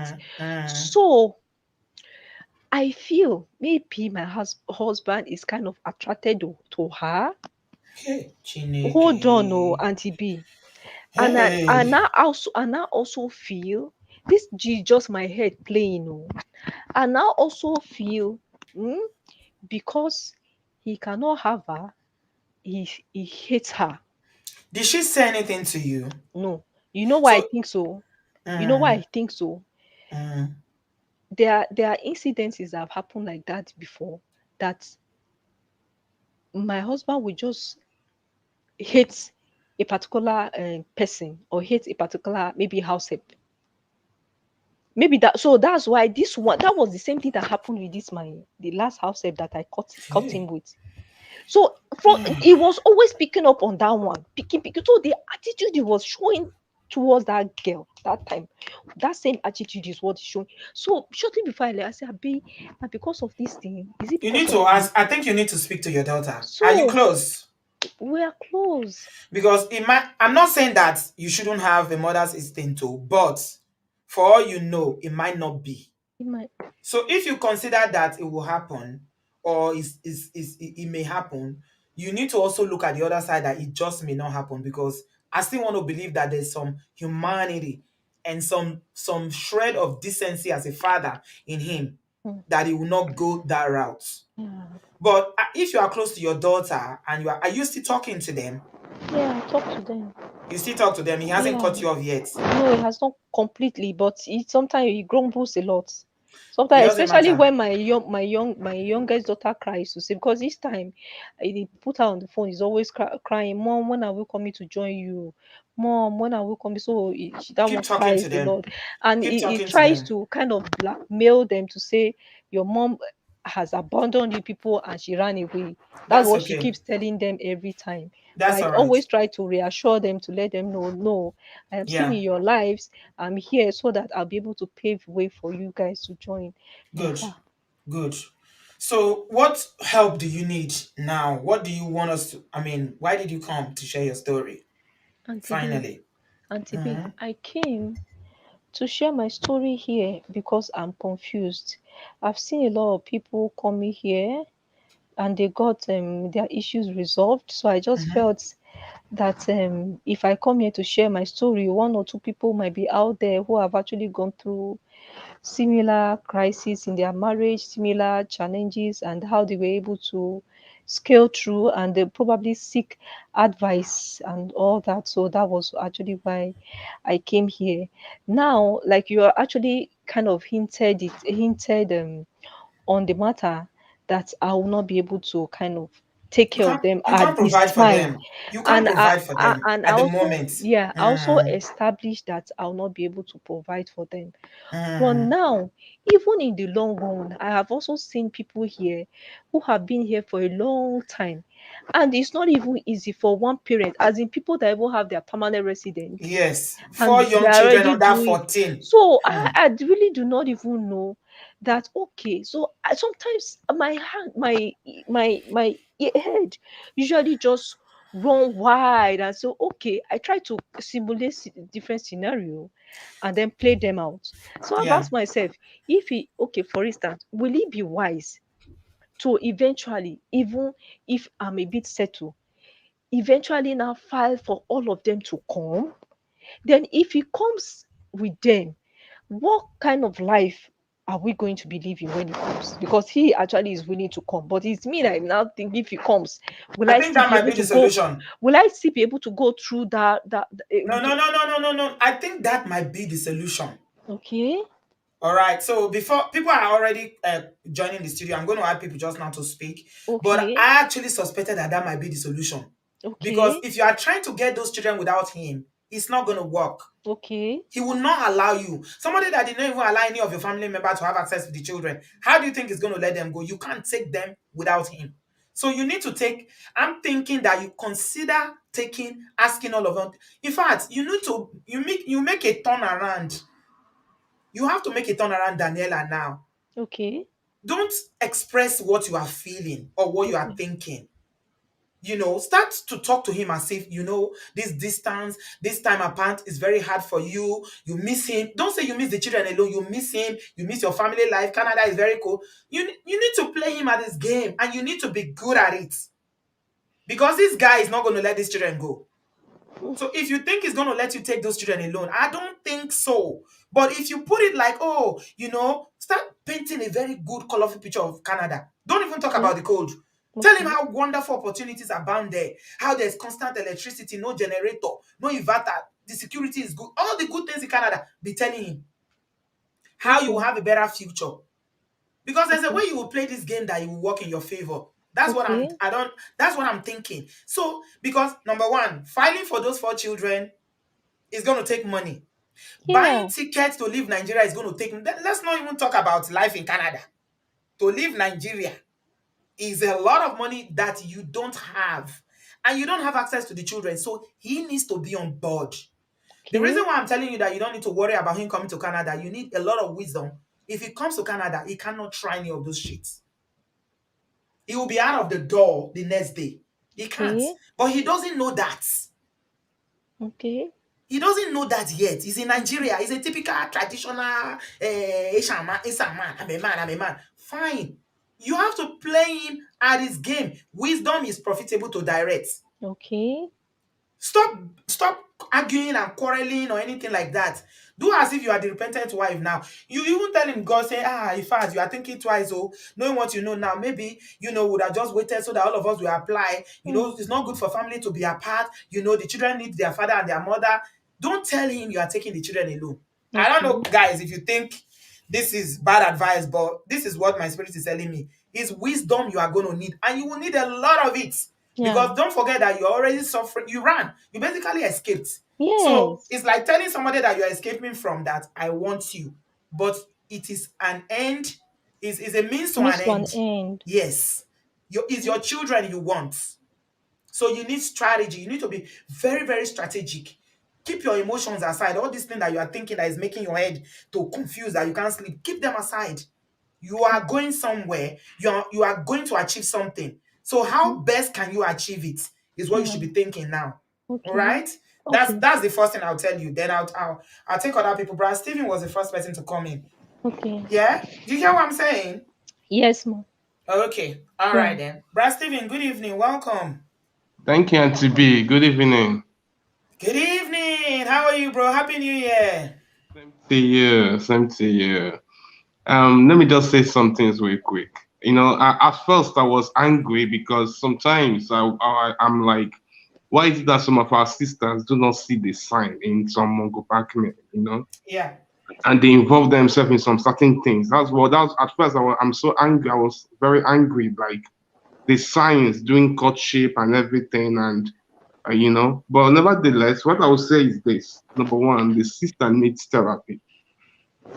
That's the Mm-hmm. first thing I'm going to say. Therapy, you Right. try to get therapy from there are always counselors in your current school. Try and seek Mm-hmm. therapy. Mm-hmm. Mm-hmm. Therapy will make you feel at ease first because what you need now is to concentrate. She can't You afford don't you therapy. don't yes, you don't need to Brother. be your mind do not need to be divided. What is going on? Because you are not stable even in Canada. You are not. So you need to concentrate. Concentrate on your studies. Concentrate on your well-being. And do not allow some certain things. I mean, what is you are thinking back home or whatsoever. No, because it will affect your mental health as well. And you need to be strong for your children too. Saying. So another thing again you need to know is that I don't think changing of school will affect your immigration status. I don't think tuition fee will affect your immigration status. If you are not sure, try to contact the international coordinator of your current school to make sure. These are the certain things you need to do. Try to contact them. Try to get basic information from your international Brad coordinator. Steven, please, can I just say something? I see a lot of alarmists. I wish I can switch off the comment section, honestly. The kind of comment I'm saying, guys, please, please, I'm begging you. The kind of comments you are putting is not helpful. I need helpful comments. All of you are just trying to add fuel to the fire. She's already anxious. You are saying things that will make her even more anxious. How are you helping? Hey, Joe, now. Please, now. Stop saying things that will make her even more anxious. It's fear. All these things is fear. All these things you are saying now is you're just people are talking emotionally and putting fearful comment there. Hey, Joe, please. Let's say things that will help, that will encourage, not add fear to her. She's already fearful. She has anxiety already. And that's why Brad Stephen was saying she needs counseling. which I don't even think she can't afford anything. Joe, I'm begging you, but fam, I know you guys are trying to help, but I don't think, making comments that will make her afraid even more is helping. Maybe you are not aware of it, but a lot of people are making some comments, that I think it's not helping. All right, Brad Steven, carry on, Yeah, bro. yes, that's what I'm saying. So please, you don't because I want to know, maybe probably you did not do the transfer with the notion of your previous school, that is the international coordinator of your previous school. If you are owing debt, that was not a big issue. To clarify things, your current school, make sure you communicate or ask questions with your international coordinator, and that's how it's going to, because once you keep them notified, I don't think it's Mm, going to be a problem. Yes. yeah, and yeah. and thirdly, do not be in a hurry to go back to Nigeria, because if you are extremely anxious, you could end up, okay, I need to go back to Nigeria, I need to do this. I mean, you might, it might be some kind of backlog against you or something. So all I will say to you is, please calm down. When certain things are playing in your head, and believe, try to see that your husband is still your husband, because you guys are not yet divorced. And if there's any problem, issue you had with him or he had with you, is between the both of you. I don't think it will extend towards your children. That's what I'm So thinking. yes, Yeah. for now, try to stay positive. Try to be positive, because Yes. because you need to be, because let me tell you, so that you will not end up, God forbid, you not end up developing some certain issues you cannot really explain. I mean, mental stress is not healthy. It's not funny. It's not a funny thing. At And all. you know how you are in Canada, the weather is cold, people are cold, everything is cold. You know how it looks like. So please, you need to be at the right frame of mind. So Thank you. try to see that things are positive back home, and try to see that any issues you have with your husband can be rectified is between the both of you, and it will not extend towards your children. Try to stay positive that way. Yeah, That's the yeah. only thing I can say. Thank you Stay so much. blessed. Thank you, Brad Stephen. Because what's the point of negative thinking or thinking otherwise? Especially when you have no power over changing a situation imminently. So thank you so much, Brad Stevie. I really appreciate that. Can you check with your school to see if they have therapy? A lot of people in the comment section are saying some schools have. Maybe you need to go and find out. Okay, from for that one, actually, there was a time. Am I still live? Yes, you are. Okay, yeah, I've actually checked. That was like 2 months. That was in November. They so because I just moved over to the school, so I have not gotten the school themselves doesn't have, but they have Mm. a Medicare that Oh, we okay. use. So they gave me a number to call and all of that. So I'll be trying to kind of book an appointment for that. Mm. I couldn't because there was a time I was really, really, really down mentally. I could not even when the professor is teaching, I would not even my mind would just be racing up and down. I could not even bring myself down to concentrate. Yeah, it's Okay. an option I will explore again and see Yeah. if it will if that will if I'm finally able to get an appointment for that.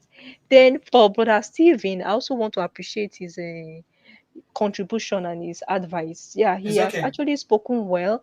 There's Mm. something he mentioned about me reaching out to my school, which I've actually done. I Mm. actually preempted all this before, and then I reached out to my international coordinator. They actually have immigration person in this new school, and I told them Mm-hmm. that this is not my first school in Canada. That I was actually in another school before but I didn't tell them the issue I had and why I moved over. But I just told them, okay, this is I was doing this is I moved over, but I still have something pending there. They said, okay, I should go over to IRCC website Yeah, and that's then okay. Let's transfer. just leave. Yeah, Mm, sorry, leave that. Let's leave that for now. You don't okay, need to explain all that. Okay. okay, So what okay, you're gonna do is that when people are giving you information, whatever is relevant, you take it. Okay. okay, okay. So yeah, we do have some people, some of our partners that do help us with counseling. They were the Mm-hmm, one that somebody Jenny, when she came here to share her own childhood issues, she got therapy and she said it was an amazing thing. So I don't know. We have therapists in the house. If somebody can please volunteer to offer her some free counseling or therapy section, I would really, really appreciate that. Please. anybody that is a trained therapist that can offer pro bono for a few sessions, that will really, really help. That's one of the things that we'll do here. Okay. Thank you very much. Okay. Junior, JR, welcome. How are you?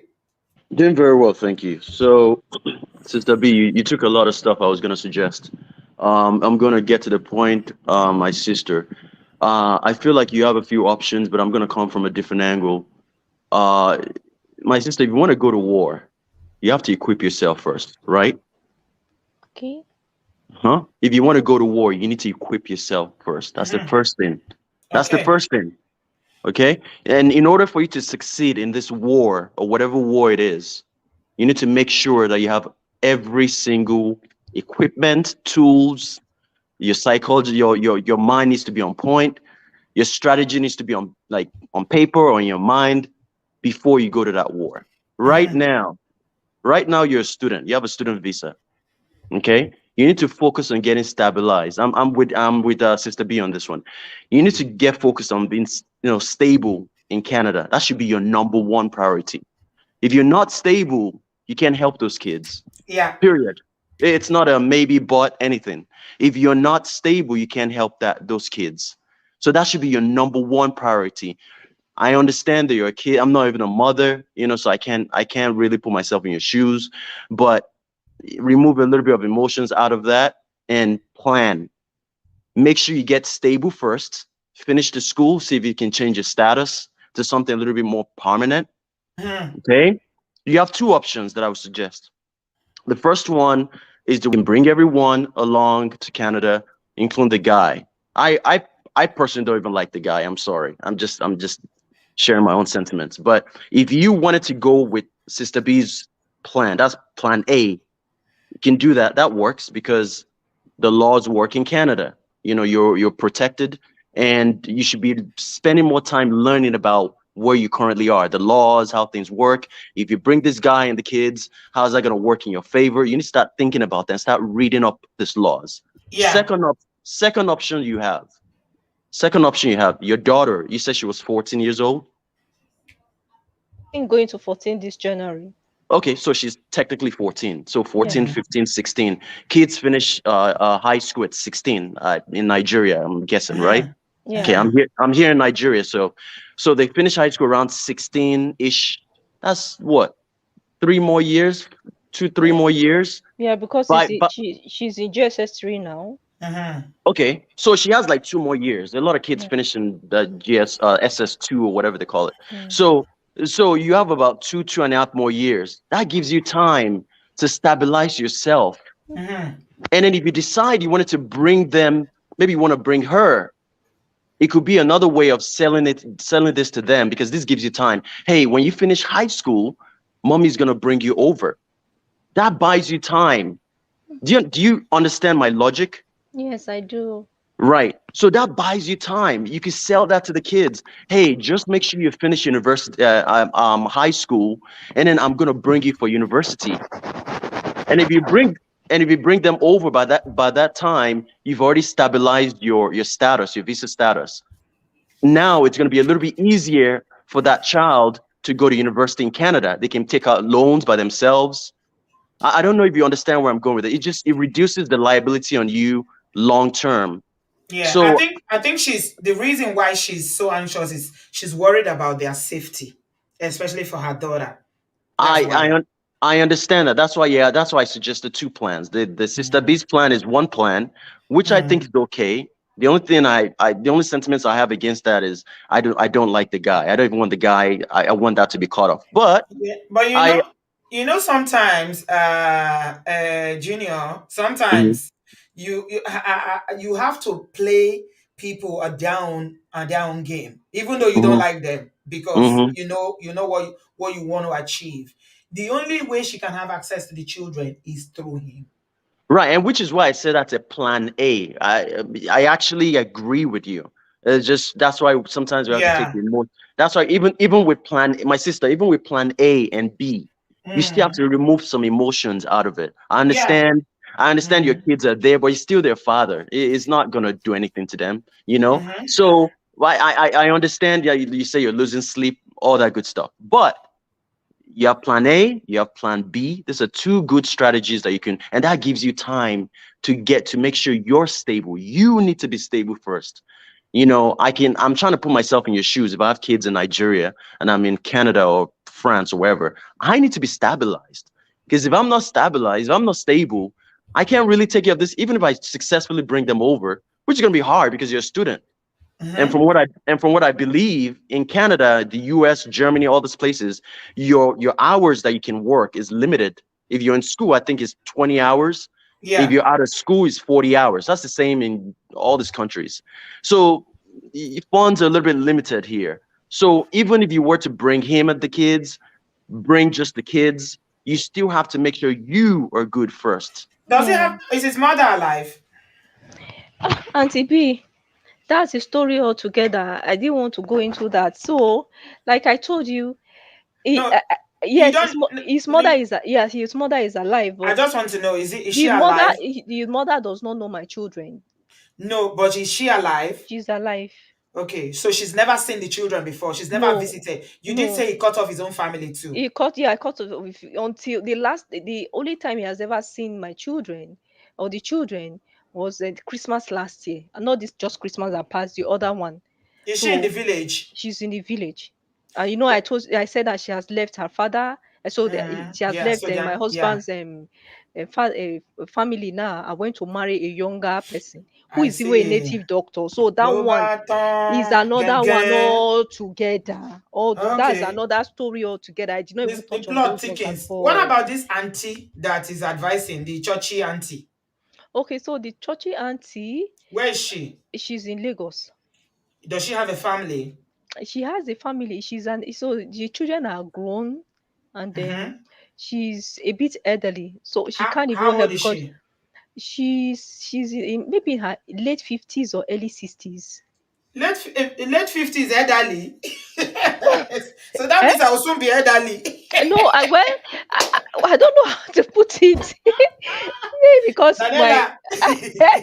He maybe says she's because a I'm bit a bit elderly, she's late 50. So I will soon be elderly with that too. no, I thought maybe no, I'm just trying to I don't know how old she is. Maybe I might be Okay, wrong. okay. So I mean, I'm just looking at other ways that family can. If she's close to that auntie, people have said I shouldn't give too much information, but I'll tell you what you can do with that.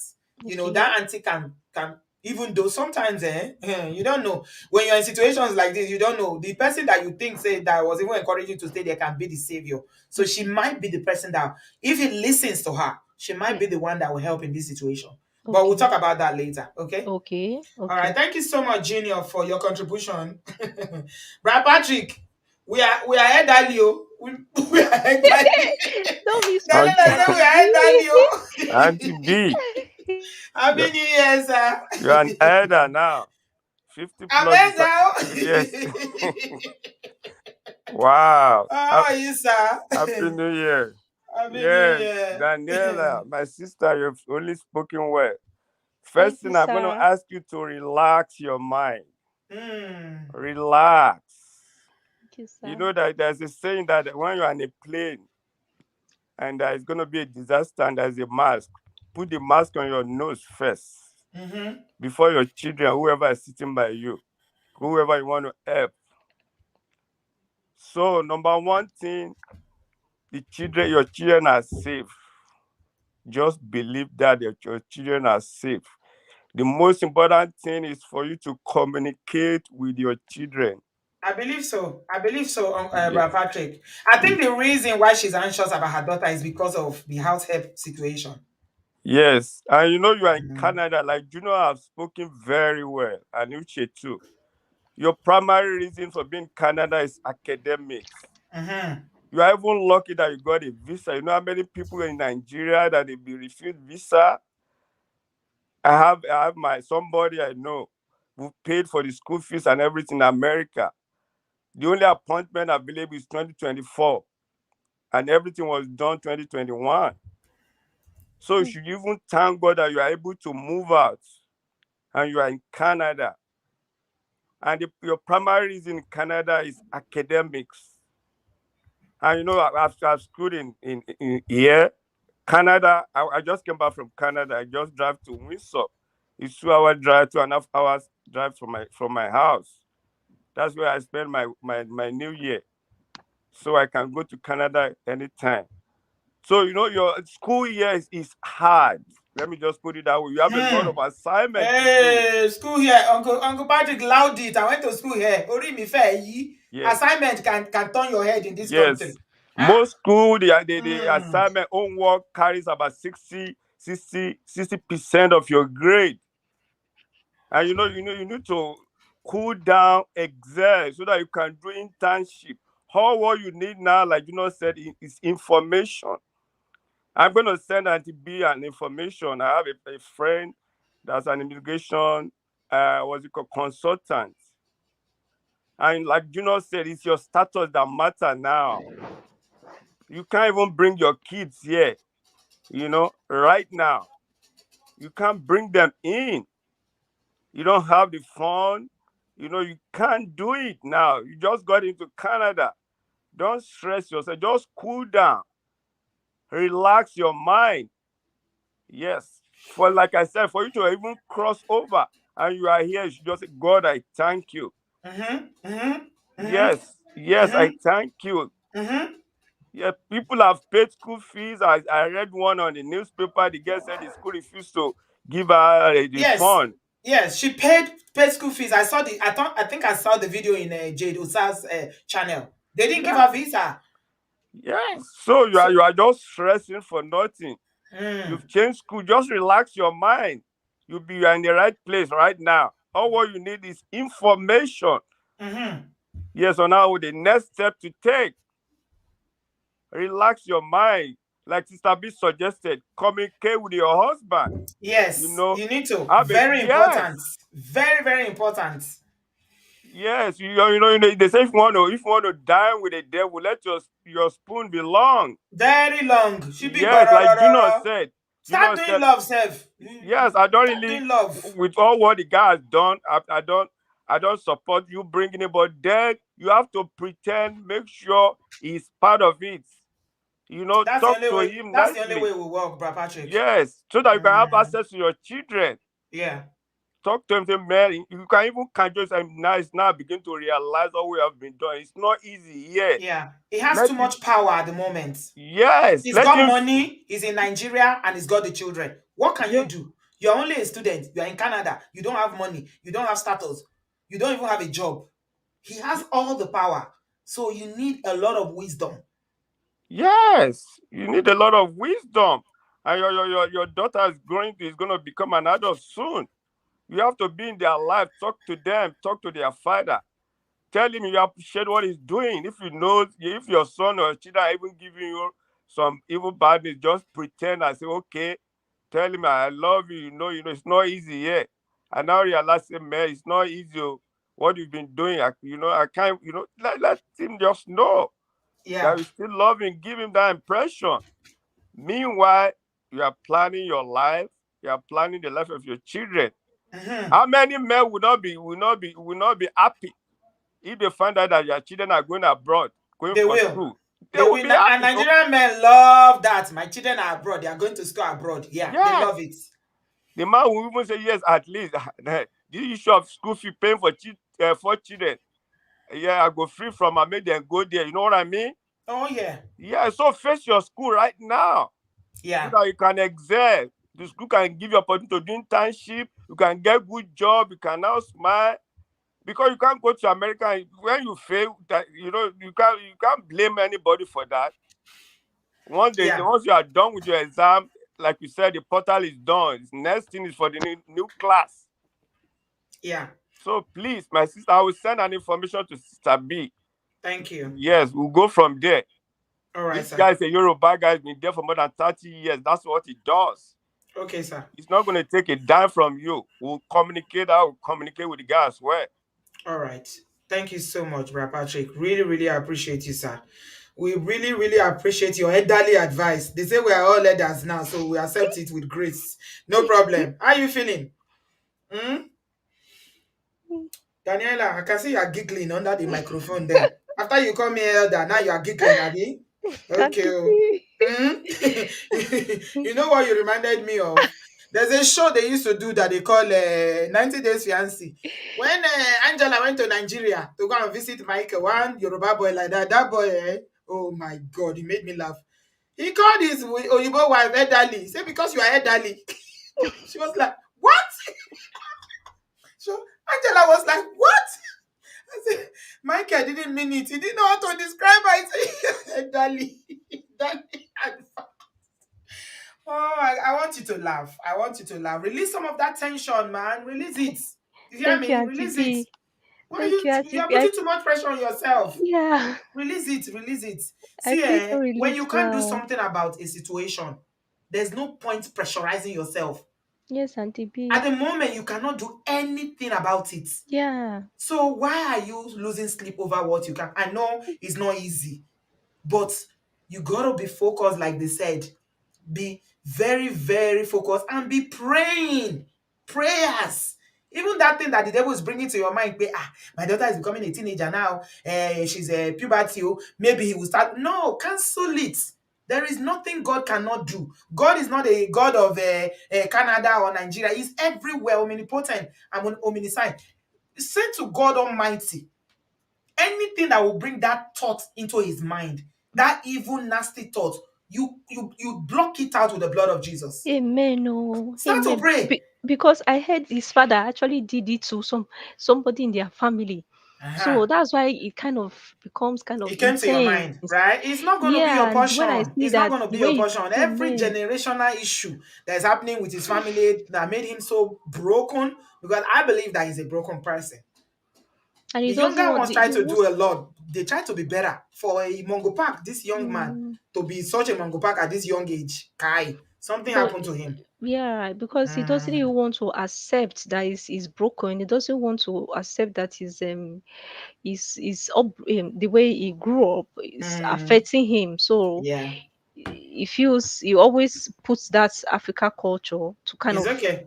gloss That's all he everything knows. over. His ancestors he knows, but that's So fine. That he knows ancestors, but you know the blood of Jesus. Are you not a yes, Christian? I am. Oh yeah, now enter prayer for your I children. am Auntie You are the B. one that carried them in your womb. I will send you a video that they shared some powerful, dangerous prayers with us. Some ladies on this platform. Mm, You will go and okay, watch that video and you will take those verses down and you will okay. start prayer. It's Mm, prayer instead of all this cry and anxiety.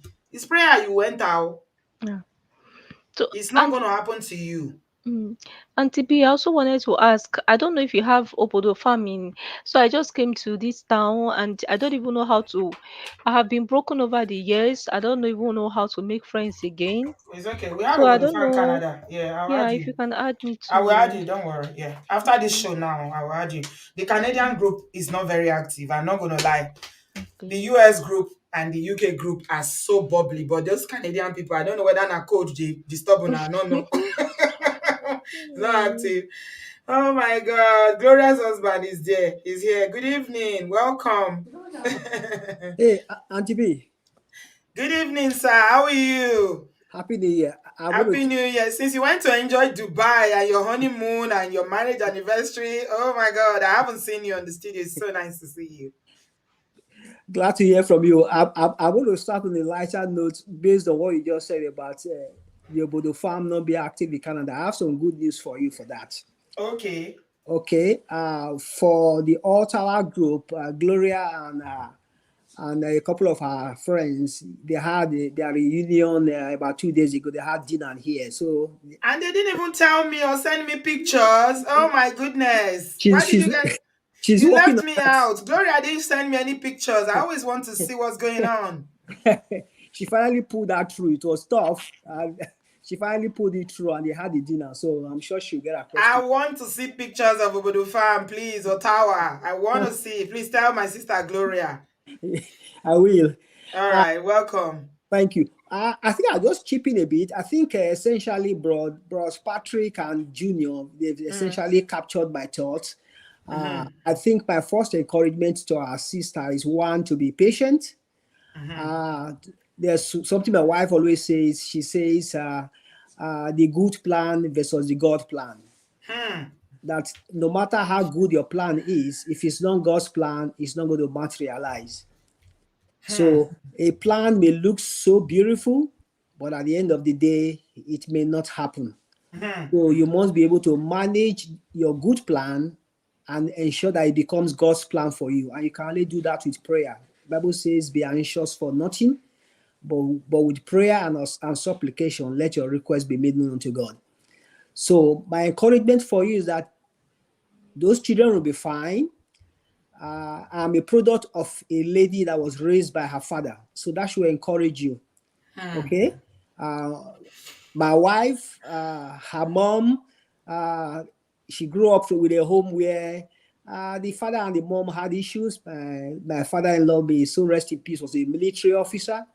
And the marriage said they separated, and my mother-in-law she's still alive. She's 80 plus now. She just walked out of the home because she felt there were a lot of fighting, and she wanted to just be safe, and she left. And she left Gloria and her brother with their dad. Gloria was less than, I think, about 6 or 7 years, and they were in Benin, same city. But guess what? My father-in-law was so tough, was a military officer. They did not see their mom for 14 years. Wow. In the same city of Benin.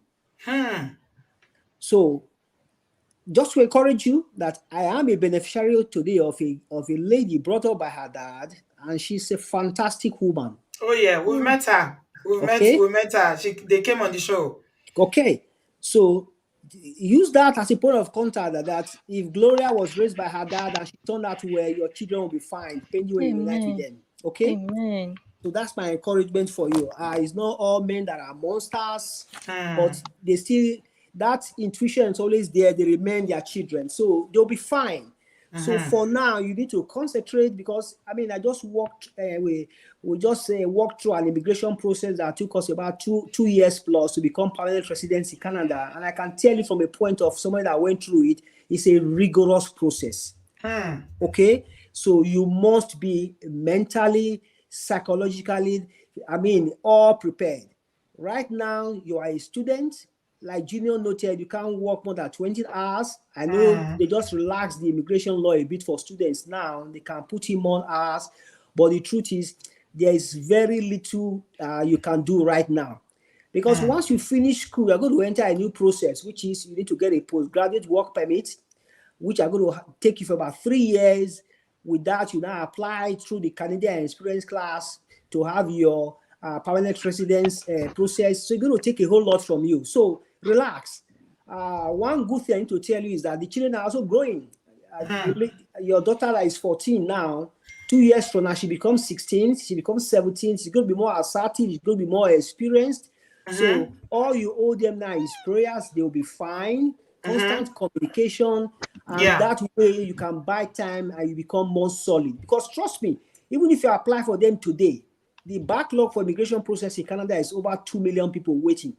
I have a friend here who is a citizen. He's been trying to bring his wife from Nigeria for more than 16 months. There's no response. He's just here. He has done all communication. They said everything is fine. You just have to wait. So even if you apply for your children today, they may not even see you for the next 2 years.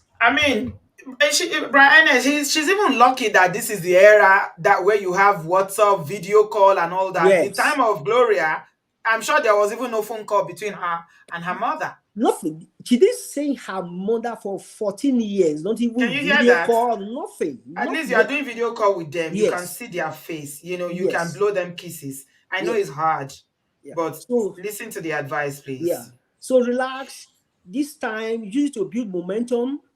Use this time to stabilize yourself, finish your school, get your postgraduate work permit. You get stronger, because trust me, you don't want to already apply for them and they are rejected. That gives you more problem once they are rejected. So you better package it properly so that once you give a shot at it, you are sure it will happen. So my encouragement for you, in essence, is one, they are with their dad. They will be fine.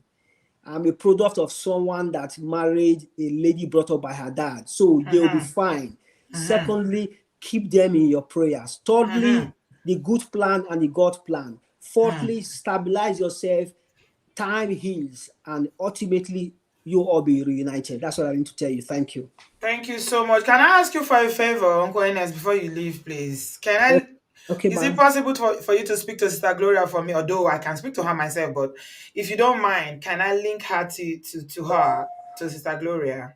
Just, Fine. That's fine. please, thank Please you do. so much. I She will. needs a motherly figure like her, someone that, can, take her, even if it's just to befriend her, from time to time, because she's, that in her country is big, Yeah. and she's new. Thank you so much, sir. Okay. I'll link her to you guys. Thank Okay, you. Auntie B. Yes, Auntie All B. right.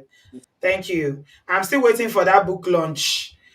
Yes, that's Brother Ernest here. He's one of the most amazing uncles in this platform here, and his wonderful wife, Sister Gloria.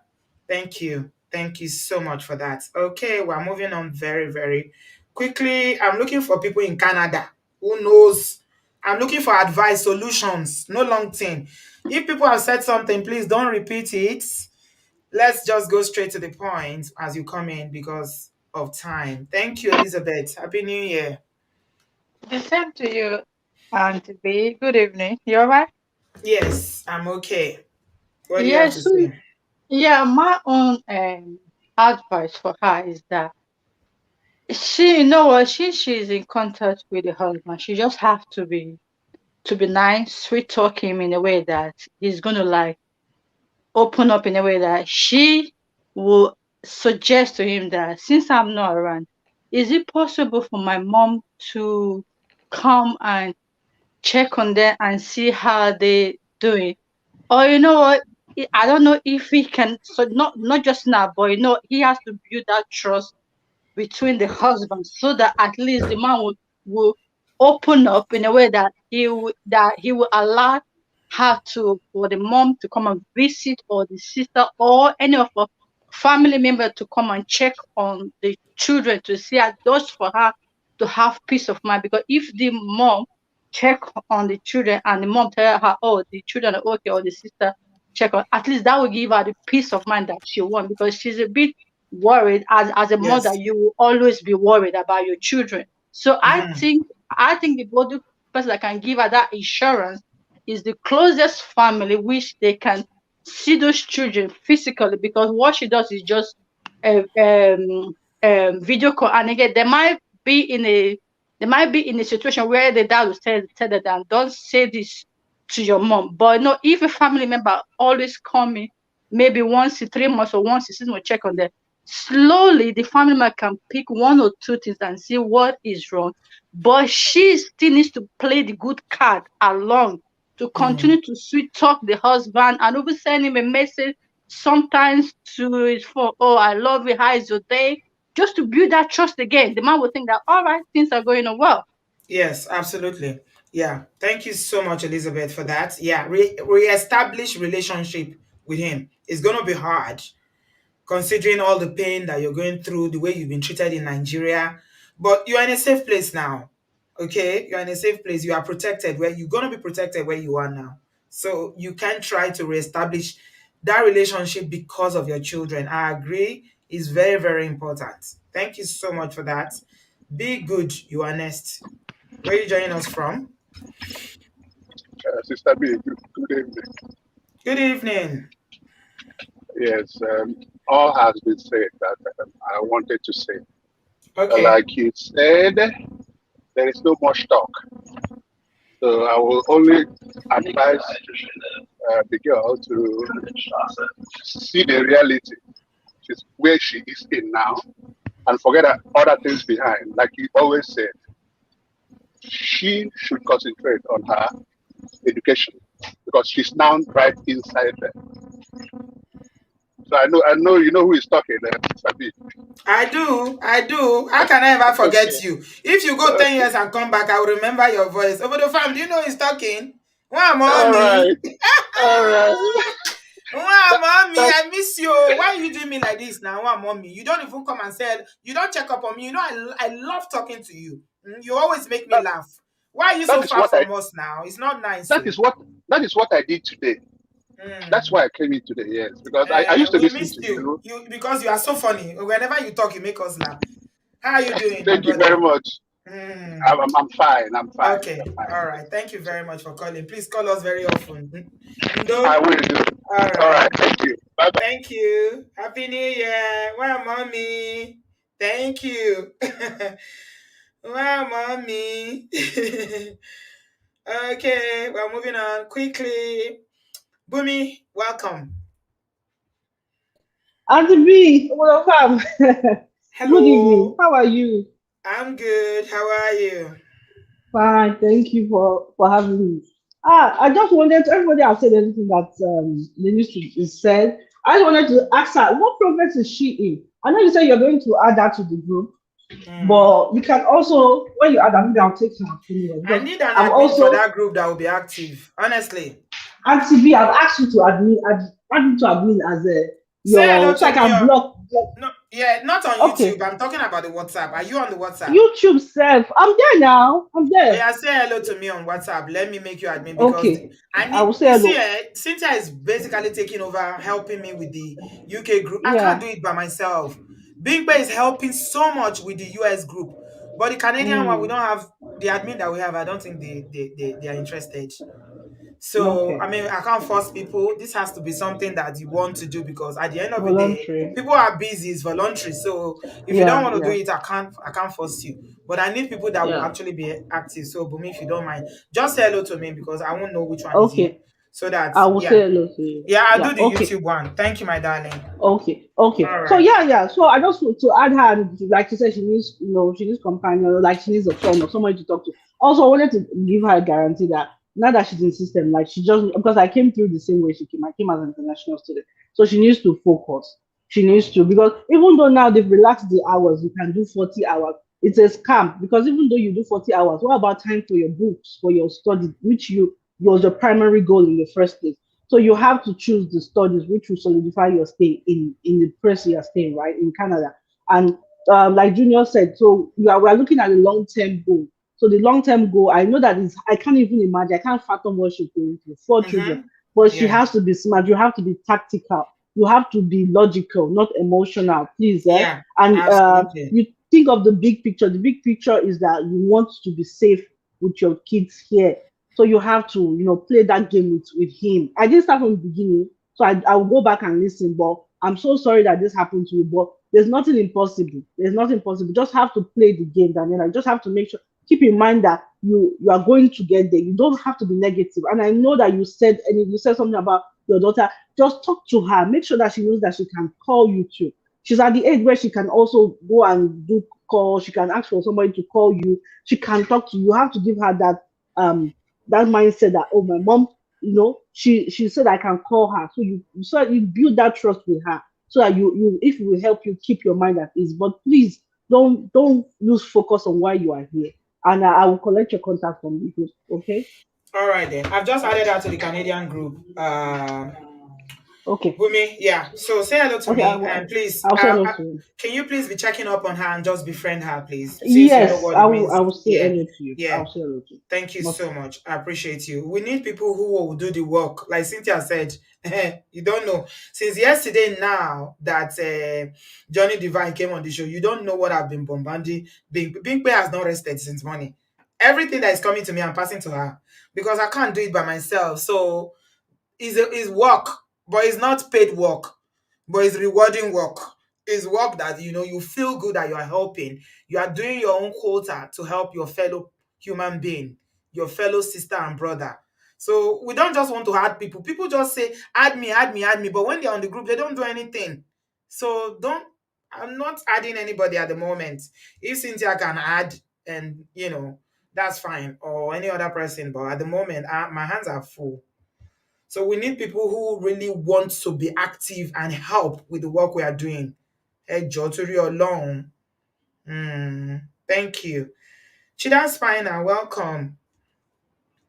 Happy New Year. Have we spoken this year? Yes, we have.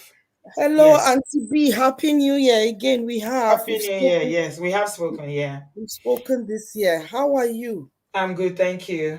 You are doing marvelous, honestly, marvelous. I've been opportuned these past few days to be able to listen to you live. Yesterday I was crying along. There are good people in this world. Oh and yes. good people in this world. I just want to thank everybody that is coming on and supporting one way or the other. Tears came into my eyes when people Hmm. was offering support for Johnny You, Divine you yesterday. don't you don't know the if you see hey, I can't even talk. If I start talking about what happened between yesterday and today, we will forget about this story. That's why I didn't even want to touch it.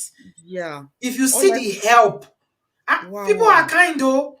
People are kind. People are kind though. It just They makes are you good know that people. Oh. there are This one, you I'm don't here. Let her come and live in my house. This yeah. one, somebody offered to pay for grocery bills for 1 year. A woman in Yes. the UK, a woman in the UK sent a message and said, I'm going to pay for her rent. So she contacted me. I'm like, you are in the UK? You want to pay for rent for somebody? And she was like, no, it's not like I have money. Oh, I'm just a woman that, I'm struggling and trying to do my own thing. I'm trying to Oh, get by bless here. her. And she said, it's not like I It's- have so much money. That is where the 10% is going to. These are the kind of things our She 10%. said, even if I have to starve myself to help Divine, I would do it. Oh, bless her. Oh, so how can God not meet somebody's needs like that? You When I know, saw it, I just started crying. honestly, I was with each caller or with each announcement that somebody is raising their hands to help, I was welling up. And today, with today today's guest, well done to her. Honestly, well done. It takes a lot of guts and bravery, and you know it takes a lot from people to come out and show their guts, their hearts the way they have. It's really commendable, you know. And for her to come out like this, it tells you she's got nowhere, and that is to tell you the power of this platform. Honestly, and to be, this is a ministry. If anybody, this is proper ministry. I'm telling you that she can think of, oh, let me come to this place, I might get help. What is more than that? And to be, you have found your calling. Honestly, I'm so proud of you, and I'm appreciative of all that you do. You know, Thank you. a lot of people have said a lot of the things that I would want to say, right? But while I would not want to dismiss her fears, because for I want to believe that from experience, things that drops in our spirit are things that we should take on seriously. I do Yeah. not want to dismiss her fears. While she should use those fears to plan proper. Yeah. Somebody said here about her getting her mother or somebody to come around, and that is what I wanted to. That was the main thing that hit me, because I appreciate when she was talking her story, my mind was in that direction before she even voiced it. So when she voiced it, I appreciated her fear. And for me, the reality is she is not, like everybody has said, she cannot bring her children right now because of her situation. And thank God for people who are already looking for ways to support her. Really appreciate you all. While she's trying to do that, what is within her control is to create a network of support for her children, most especially her daughter. So the question I would want to ask is, has she got relatives in Lagos or in the town that, I mean, I don't know, I'm assuming it's Lagos Yeah, that, it's Lagos. Yeah. yeah. Has she got She friends? has relatives, but Relatives. she said that it's cut her off from all friends before. But I think she said she had an uncle who was like a father figure to her in Lagos. Okay, so these are the people. Reconnect with those friends. Sometimes you have to give for people to move. That is what she would need to do. Maybe send them gifts, buy them things to say, okay, don't even say it is from me. Take it, please go and give my children. Let him not know that it's from her. Let it be that they are the ones that are just coming to see how the children are, how is the mom, The how. friends one might not work, but it's that auntie, his own Yeah, auntie that is in Lagos, I'm thinking. She yeah, might be able to play that role because she's an exactly. elderly woman, and Yeah, there's a way that you can, what's the word I'm looking for? There's a way that you can build a relationship with that lady and make her feel like, oh, No, and this is not even like you are acting. You're just like, mommy, it's only you I have now. You know, I'm not there. Please, your brother, he's trying, but he's a man. These children. Exactly. From time to time, Exactly. mommy, please, I will pay your transport if you need transport. If you need to take Uber or taxi or She whatever. doesn't You even know? she doesn't even need to ask the auntie. She should just be giving them. She should give Yes. the So auntie. yeah, that But auntie might let have a yeah, very big role to play. a very big role to play. But while she's also doing that, I think she should also create other support network for the children, most especially the girl. Considering she's got the children have access to a phone that she can communicate with Yeah. them. That is very, very key. Let nothing interfere with that, because Yeah. luckily the juju has not shown him that he can She's take care lucky he of it. hasn't cut her off. And that's why it's important for her to maintain that relationship so that he Exactly. doesn't cut her off. The other thing I wanted to say was for her to work on him. She should work on him. They say there's this book that we read in secondary school, She Stooped to Conquer. This is where you need to stoop. Whatever he says, he is king. I don't know. Thank you. I've come here. Just like people have said, Yeah. let You him don't know need to that be argumentative now. I talk This is not the argument for time. what? When Somebody the that Google like is a traditional man that likes submission. You over submit now, Seth. when the chips are all in his hands, how can you have what would you say? So Yeah. for her, is what I would be advising is she should work on him, gain gain his trust, and that opportunity for him to not shut her off. Because if he wants to, or if the wisdom, not wisdom, I don't want to say wisdom, if he has the wherewithal, he would be able to do and undo. I hope you haven't told him that you don't want to marry again. Has Daniela? she? Well, I didn't tell. No, since I came here, I Yeah. have not said anything like that. I'm not Okay. marrying again because I know Okay. that will just foreclose every Okay. possibility I have. But I've said that.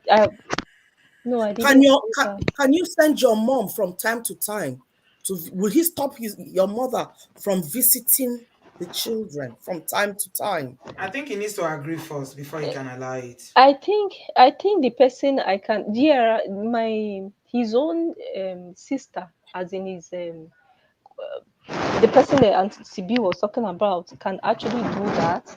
But where I wanted my them to go to in Benin, I'm also thinking. No, no, no, no, no. He's not going to allow that. You tried No, no, that no, no, before. no. I'm not saying they should go. I'm saying my sister from Benin, where they were going to go to, can come around to visit.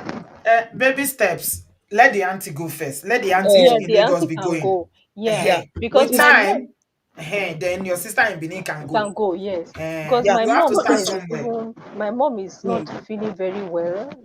okay. She's It's just old. a She's long almost term. 80. She's Yeah. almost 80. So I'm not sure she'll be Okay. able to No, no, No, she might travel no, not be that it's able just long a to. distance. long-term plan now. You Yeah. look at it as a long-term plan. Short-term plan is to get the auntie who is in Lagos to be going to visit. Then while you are trying to create that support network. But I would also like I think somebody mentioned that you should please develop that. I mean, your relationship with your daughter, let that nothing compromise it. Let her be able to freely open up and tell you things. And I think sometimes you I don't know if it will be overstepping. I don't know the kind of relationship you have or how you can broach the topic to her. So, have you started teaching her about, lady parts and things like that?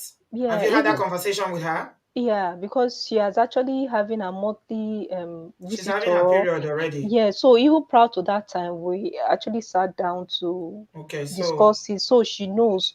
okay. But one thing I noticed each time I want to talk to her, have that me time with her, my husband always come in between as though he doesn't want her to tell me some things. Hmm. I don't know why. He Is it always only comes at in home that between you can talk to them when they're in the house? because they are not allowed to take phones to school. So, So what Okay. some about the things I teachers want to, again? okay, except maybe I can call her principal. Go Maybe I to can the call her principal. principal, but if I Yes. call, so those things I might want to discuss with her, I don't know if I'm free to be able to discuss that with her No, you in don't the need to tell the principal's principal. Okay, you are thinking that the No, in principal the might not give her principal's privacy. phone, that kind and, of and stuff. And Auntie because B, she will not now be free to open up to talk. So I Is work the as a principal being a as a man man. or a woman? Is a man. Is a Okay. man. So, And because I left Nigeria before, because she moved from the school that she was before, I ensure that the school she was before was very far from the house, so I could manage it because I was around. So I now ensure that I moved that to a school not That too is far close from the by. place that so I Mm. actually was not able to meet friends, and so was not able to now have Make the any relationship or contact with friends, the yeah, children, within the with the school. teacher. Yeah, but the only Mm. person is the principal, What and about that's the the only teacher? member. Her Does teacher. she have any female teacher? Okay, so it means I will have to ask her, because I actually did everything before I left, but I wasn't there when she resumed the school, so I don't even know anybody in her. I don't So know any what teacher in her. you So, can ask her if she has any female teacher, and you can start by not just calling to say hi and to just befriend greeting them. you, just greet Mm. them. Maybe if you have a little change, you send to them and say, oh, thank you very much. Build a relationship. You don't just Yes. call and you start. You have to That is first of all yes. establish a So that is relationship. yeah. So Mm. okay, that is all part of the network that we are talking about. okay, So Mm. build those network, identify those people that have access to your child, independent of him. Mm. Identify them, look for how to connect with them, and don't just go straight on. Just okay, like Auntie P said, you develop a rapport first, and you try and show them appreciation. Let them know, because you are far away, you just want somebody who will be supporting her in school and all that. You understand? You are the one that needs to create that network for her, because she does not have that ability to be able to do that at this moment. And if he can isolate you, an adult, from core people or in your life, not talk of his own child. So Mm. you it will be a burden for you, but don't worry. When you are talking, I was on the phone to my sister. We were both watching Auntie B, and we said, this is a strong woman. You are a very strong woman. You know what Yes. it means to move Mm-hmm. to another country on your own. Mm.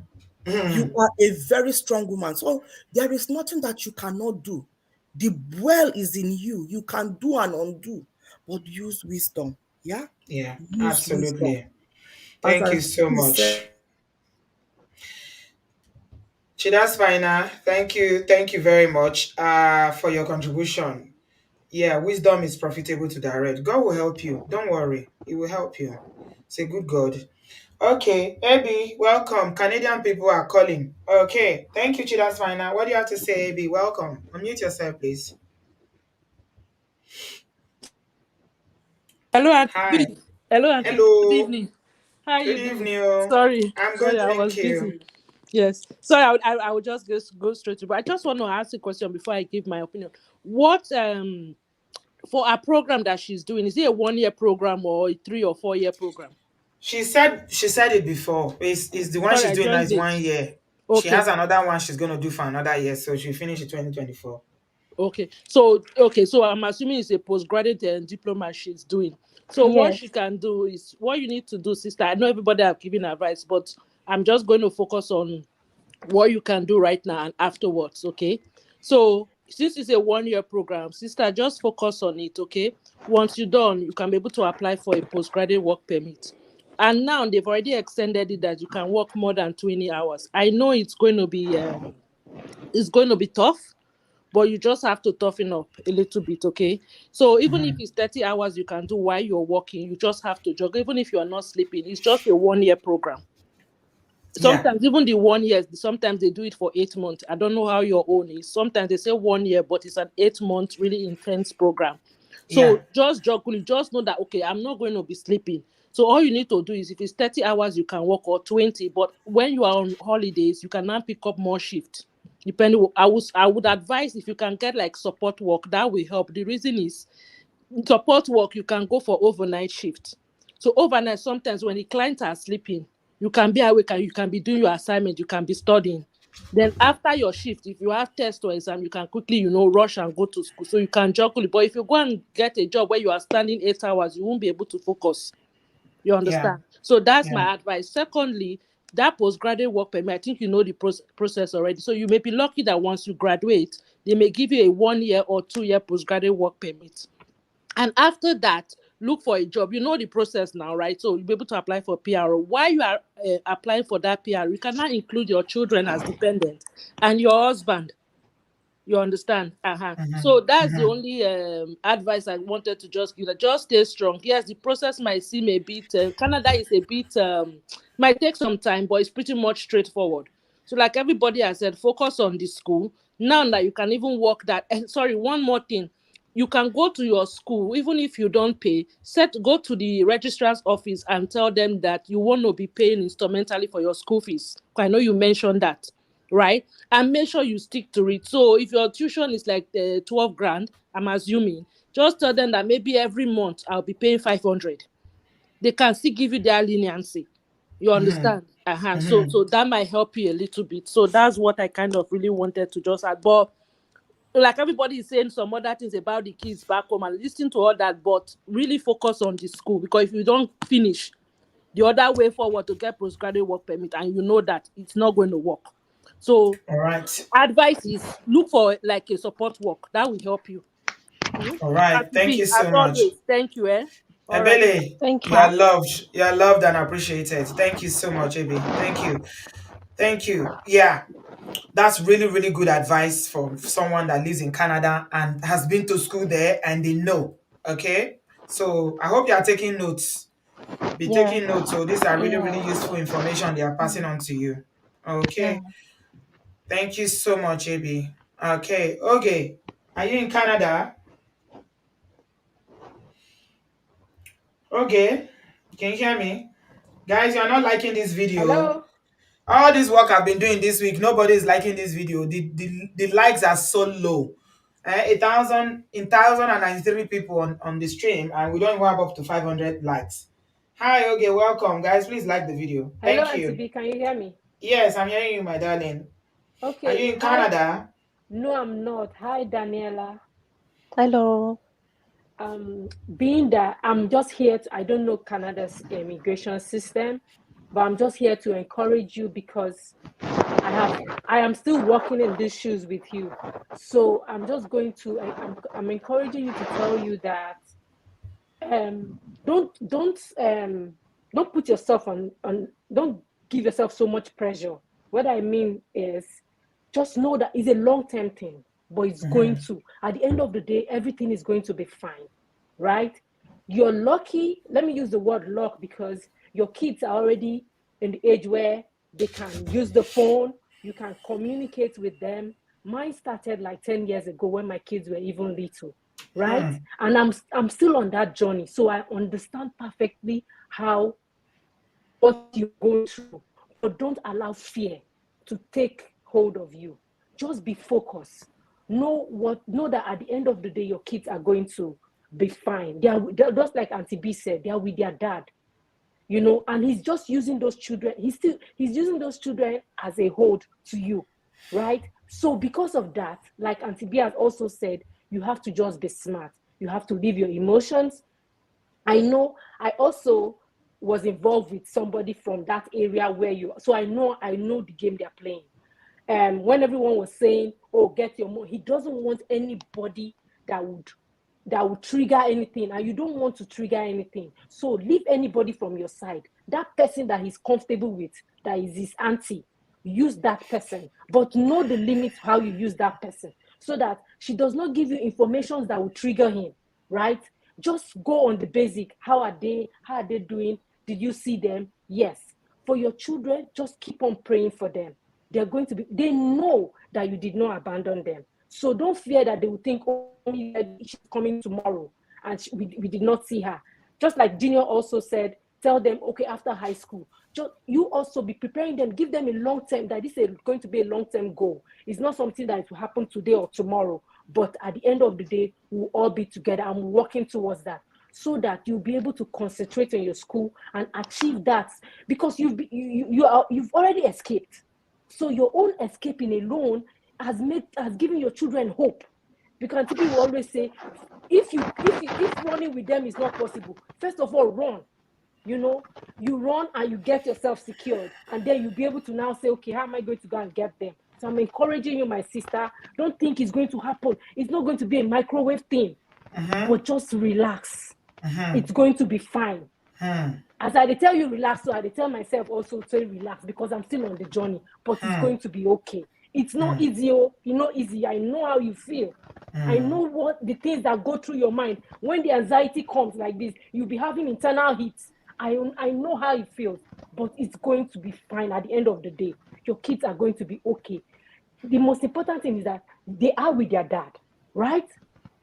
He is going to be a father. He's going to, like Sister B also said, he might not be a good husband, but he'll be a good dad. He might have his own his own parenting pattern that is not okay with you, the beating and all that. My daughter too goes through that, but then you not go buy them. It will make them strong too, right? All of you are going through that journey together. As you they go through the journey, your children too are going through that journey. They are hoping that mommy is going to come and rescue us. So my sister, everything is going to be fine. God has given you Canada.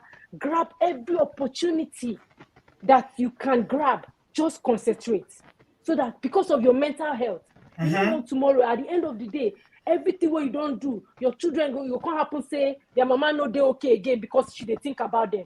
They go they okay. Do you understand? They will be very, very okay if you talk to the principal and say, okay, can I talk to one of the teachers and all that? But be very careful so that you don't put your children into the hands of wrong people, right? So just be very careful as you talk to the principal. Just help me check up on them. Don't let them really find them, because they see them physically. Their papa gets a stronger hand. The principal feels say, their mama call me, they ask me some kind of questions. So don't go and trigger anything. Just concentrate. Just do as if you don't know what is going. You marry him. You understand him. Just follow him in that pattern.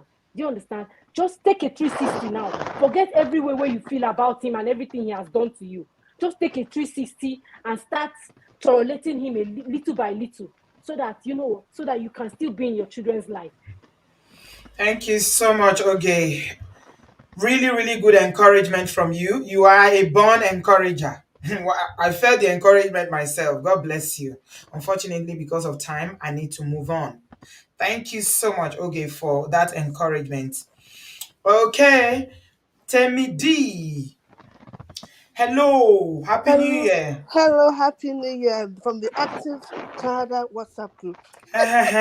Very, very active indeed. Oh All Lord, of you quiet. You are so quiet. Nobody is saying nothing. the hustle Nobody is is even real. at least in some group they will even remind people that there is a live going on for where that's The, and I the, just the all of you hustle just is fashion real. me. Oh, no, we're here. We're watching. The hustle is real. The code, the inflation is We are everything. hustling here. I Who is not know, hustling? I know. Okay, don't worry.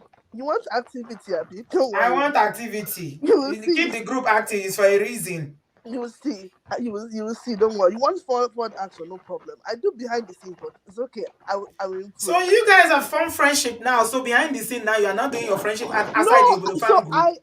I help people behind the scenes. What I mean, so I don't Oh, necessarily talk okay. in the group Oh, okay. much, but people who I'm helping directly. If you get what I Right. mean. So Okay. that's so. But I will make an effort to. All sins are forgiven. It's a Thank new you. year. Oh Lord. uh, Okay. On to our sister. First things first. You, good news is you have options. From what I heard you say, you have options. It's now about the short-term plan and your long-term plan. But you have options. I'm so grateful that your children are even old enough to know who you are. Someone who I helped in the same situation as you, unfortunately, her child was only 1 year old. So the child didn't even know her. And she got separated and cut off from her son. And, it was quite a journey, but we got something done. That being said, I don't want to say too much online. We can talk offline about options yeah. and strategy. I also need Yeah. to see some of your documents to make sure what you're saying aligns with what I believe you're saying, so we know that your options are correct. But ultimately, you need to make sure that you maintain your good standing here. Because if that falls apart, most of the things falls apart. Do you understand me? So take heart.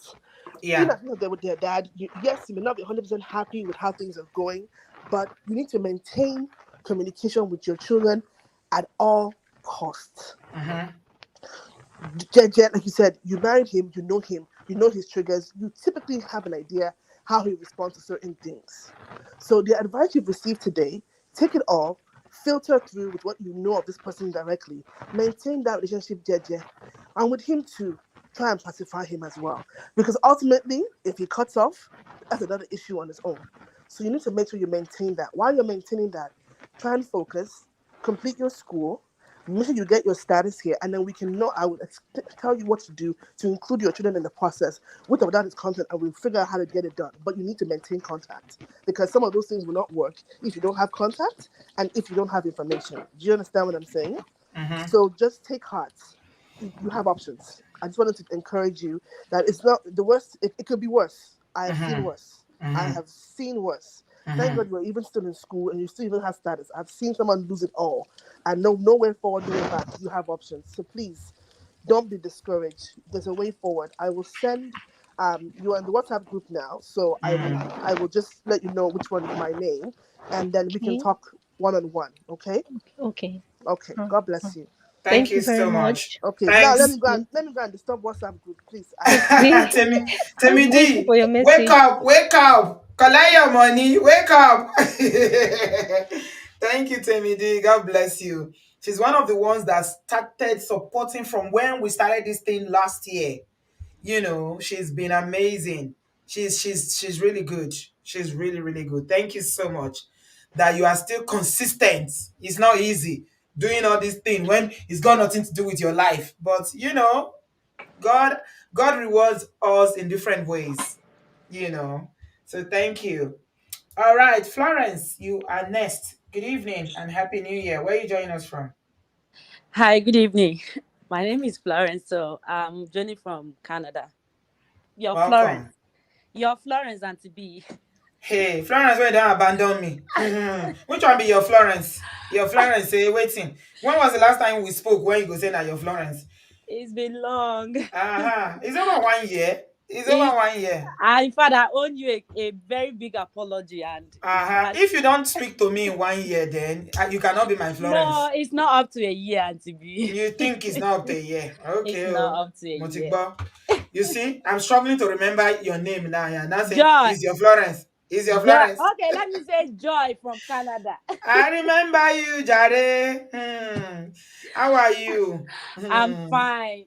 How are the kids? The kids are fine. One is here, one is Okay. in Nigeria. The one in Nigeria is fine too, and this Oh, one too is okay. fine. Yes. Okay. How is life treating you? I hope you are steady now and stable. Yes, I was going to come up with my like my testimony and everything. Although I We was going need to that testimony. We need it. We need it. yes. So Because testimony will let people know how you went from point A to B and your story yes, was and messy. this platform actually is the platform that actually made me to what I am today. In fact, the Wow. person that just finished talking right now, I don't know how much I will thank her, but Hmm. I've gotten a lot of support in Canada, US, and in fact, I don't know how to mention it, Hmm. So Temidi has been amazing. She's yes, amazing. yes, it's quite it was quite or it's quite rough, but I'm still thankful to God because where I was yesterday, I'm no longer where I How was many of you remember Joy's yesterday. story? Joy was the one that we were looking for accommodation for her frantically. Did you guys remember? I remember. Something, I was yeah? there. You were here. You heard that Yeah, I story. remember. Ah, hey. Not be today we did this matter. Oh. We thank the Lord Almighty. Yeah, Uh, yes. So hmm, it has been quite. In fact, I ran out of status for 1 year, but last year July I was able to get a 2-year work permit. In fact, they even gave hmm, me 4 years and 2 years. So hmm, I don't even know which one. I just used any of it. Then I did an application for the permanent resident. Let me just cut it short. So hmm, I was able to. The people were telling me that it was a tough one. I wanted to use a lawyer. Lawyer was charging me 10K. I didn't have that 10,000 to go and do it. hmm, So I used the resources, the government resources that were free. And honestly, as God was behind me and everything, today that application was approved the first stage that they say it was going to be very difficult. hmm. So I have done my medicals. My son in Nigeria has done his medicals too. Wow. So Wow. It's I coming. Oh my God. yes. Hey. So I want to Ashe, encourage. there's the sun can shine again after Yes. so much rain, So yes, after so much cloud, there is sun again. yes. Wow. So I really want to encourage this lady because I started listening to her when I was close from church and I was driving home. And honestly, the whole thing was like she needs to be strong. And I want her to know that if she's able to lay a foundation in Canada, her kids are going to be fine. My son in Nigeria was the same thing. As I talk to you today, I was able to pay my son's fees. My son got admitted in the private university in Nigeria. Is because I'm in Canada. Hmm. So he got he got medicine and surgery. And in fact, I didn't know that I was going to make it, but God is on my side. I was able to pay that school fees, and I'm planning that by God's grace, he's going to join me here. So, like they were talking about principal and everything, I had to go on Facebook to check for that school, my son's school Mm-hmm. in Nigeria. Mm-hmm. I looked for the number. I started talking with the guy that was in the one department, I think in their networking department. The guy didn't want to respond to me. He thought maybe it was a scam. I explained certain things to him, and that was how the guy now responded to me.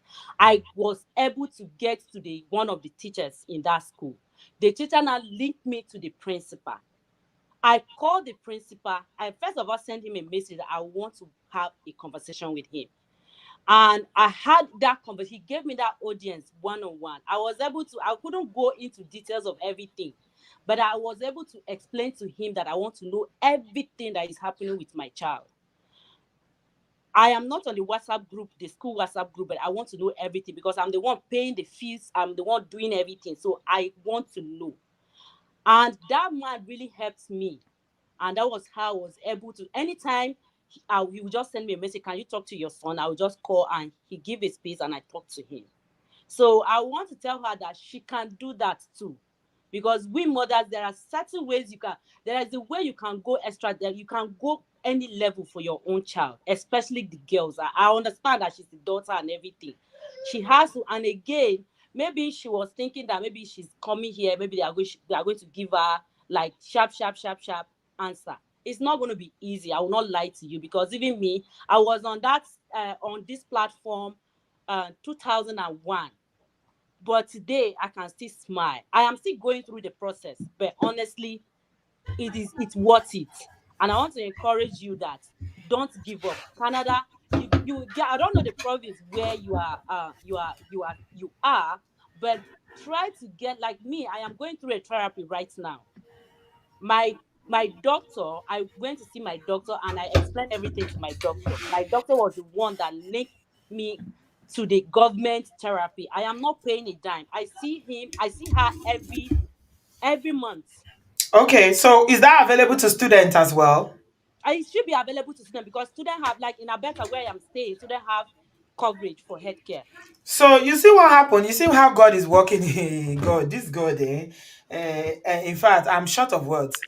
When Amina came 2 days ago, the person that went to give her money was somebody that has been on the show. Peace was the one that went to give her money. It's one lady that has been on the show that went to give her Amina money.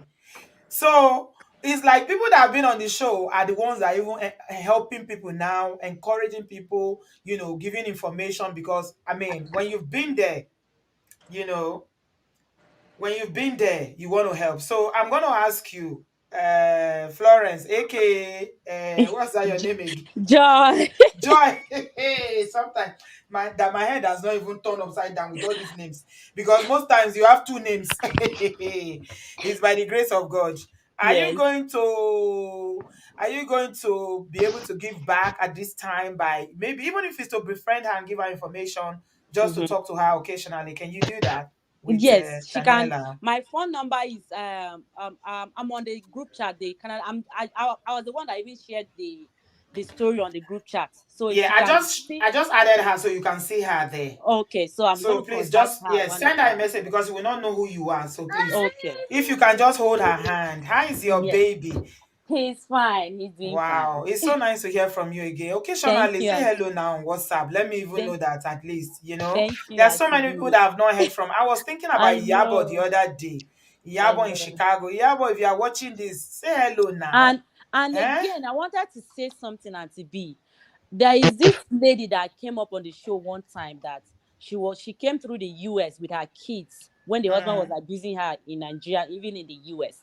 And yes, she did application for the husband and she tried to stop it. It was difficult, but later on it was stopped. yes, And yes. one thing is that if you sponsor somebody in Canada and the person, being it a wife or your husband, and you guys got separated or you are going through divorce, the person will Mm, demand, and if it is not up to 5 years or I think 3 years, you have to pay the person. You have to the person, because when you bring somebody in Canada, you have to take care of the person for the certain number of years.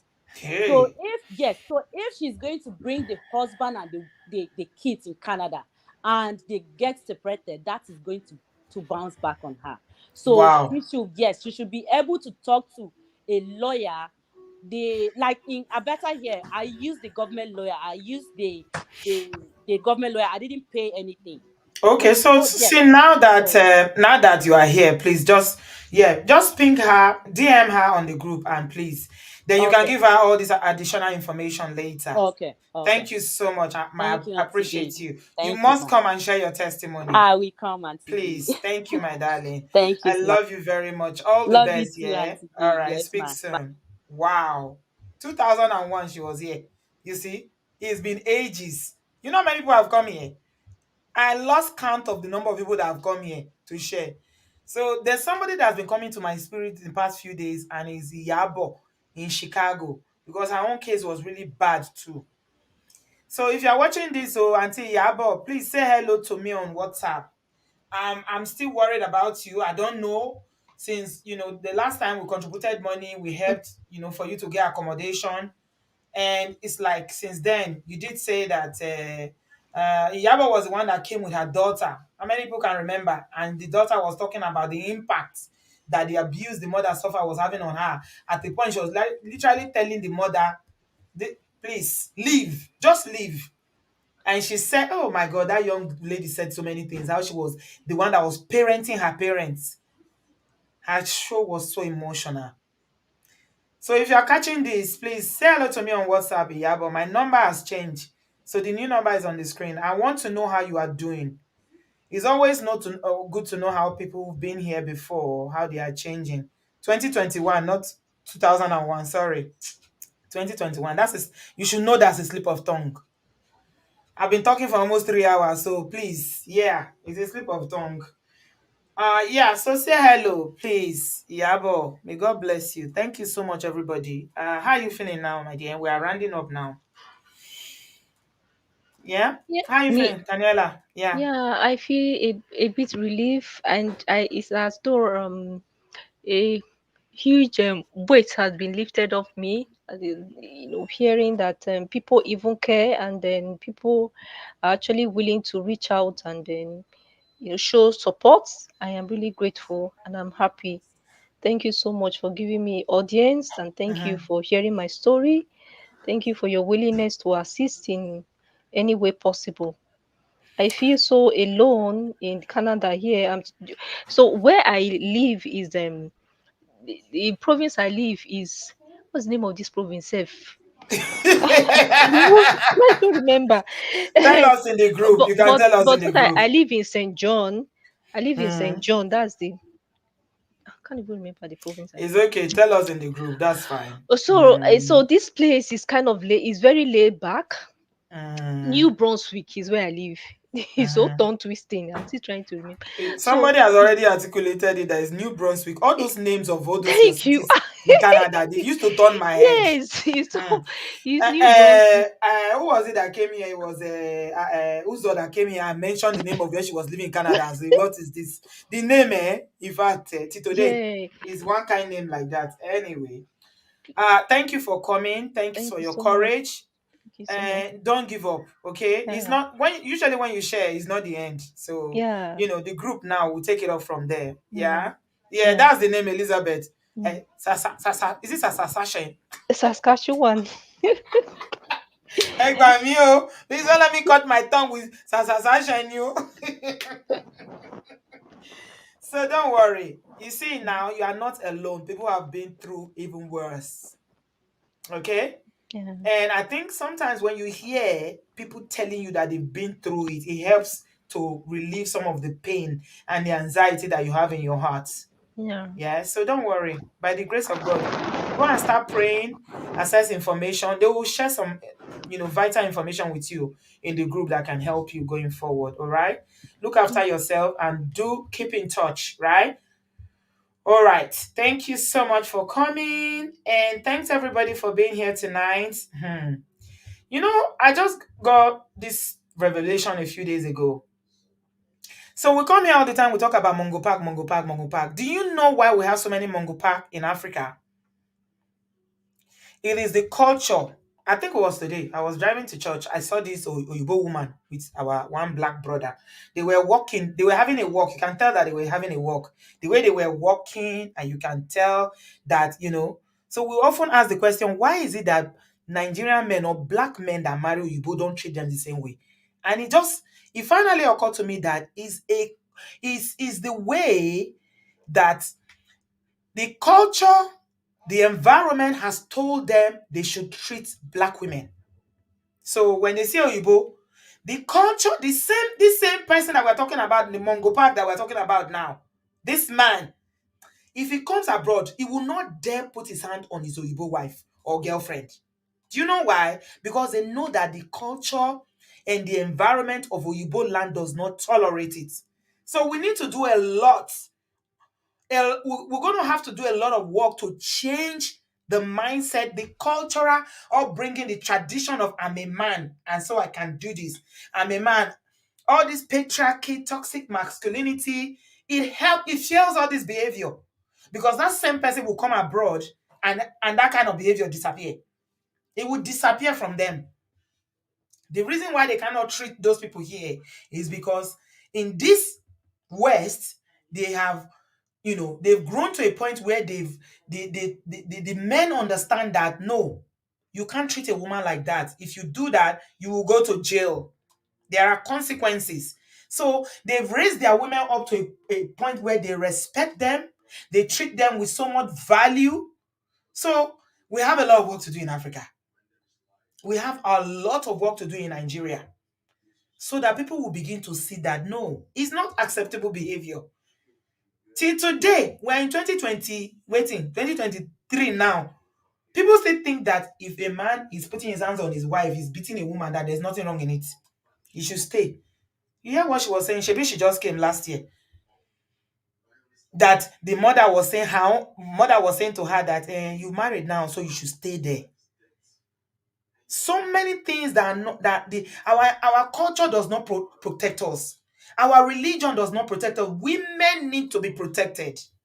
These are all the things. Because by the time it becomes like a norm that, oh, no, there's no wife beating, no, everybody will know it. Then all these things will stop. But when you begin to, they will tell you, stay there. And it fails with religion that will say, God hate divorce. You shouldn't divorce. You must never divorce. You stay there. How is it going to change? Culture, tradition, religion. Western women are protected. They are cherished. The same person that is so abusive in Nigeria or in Africa will come abroad, and you should see the way he was strolling with this Oyibo girl. You can see from their body language that he completely respects her. Why can he not do the same thing to his own sister? Shebi, we are brothers and sisters. Are we not brothers and sisters as black people? Should you not protect your sisters? Should you treat your sisters so badly? We have a lot of work to do over the farm. Yeah, there's a lot of work to, and that's why people are saying marriage is breaking every day. They will continue to break. They will continue to break because we are in an era now where people will not sit down in such relationship anymore. They will go. They would. Is it cheating you want to talk about? You want to leave your husband because of cheating? It's something that is celebrated. It comes to a point in Nigeria where in some places people actually celebrate it. Yeah, you should be happy now. If it's only cheating, it's cheating. So women will even be telling you, "Yeah, she not only cheat, they cheat now, only that one." I beg. And you see women on social media making videos to say men are polygamous in nature. They are polygamous in nature. You cannot stop it. When you talk like this, you are a feminist. Go and see Chimamanda. She's married. How many of you saw her chieftaincy title when she got married? When she got a chieftaincy title, she was made a chief in her hometown. She's the first woman that was made a chief. So it is possible to change these cultures and tradition that people celebrate so much. I was going to do a video about that. I didn't have the time because of how busy I've been this new year. If Chimamanda can be given a chieftaincy title in her hometown in Aba, that tells you that this tradition and culture is made by men, and therefore they can be changed by men, by humans. The culture and the tradition is made for humans. Humans are not made for them. So you can change them. It will break. It's true, it will break because people are having more access to information now. Nobody wants to sit down there and buy. That's the truth. So when you see every day they say, oh, marriage is fine, and people will be saying in the comment section, my marriage will last forever. Then do the work to make it last forever. Nobody deserves to be abused. Nobody deserves to all these kind of treatments, whether it's verbal, financial, religious, physical, psychological. None of it is acceptable. We need to change this culture of, treating women like they are nothing. And that is why this celebration of a male child, when you have a male child, is so celebrated. And from when the child is born, you treat them differently. Women, as mothers too, we have a lot of work to do. You raise your children differently because he's a man. He's a man. So you make the woman do all the work. We continue to train women for men that are untrained. You're going to marry him. But you are the one that was trained. They were never taught anything about marriage.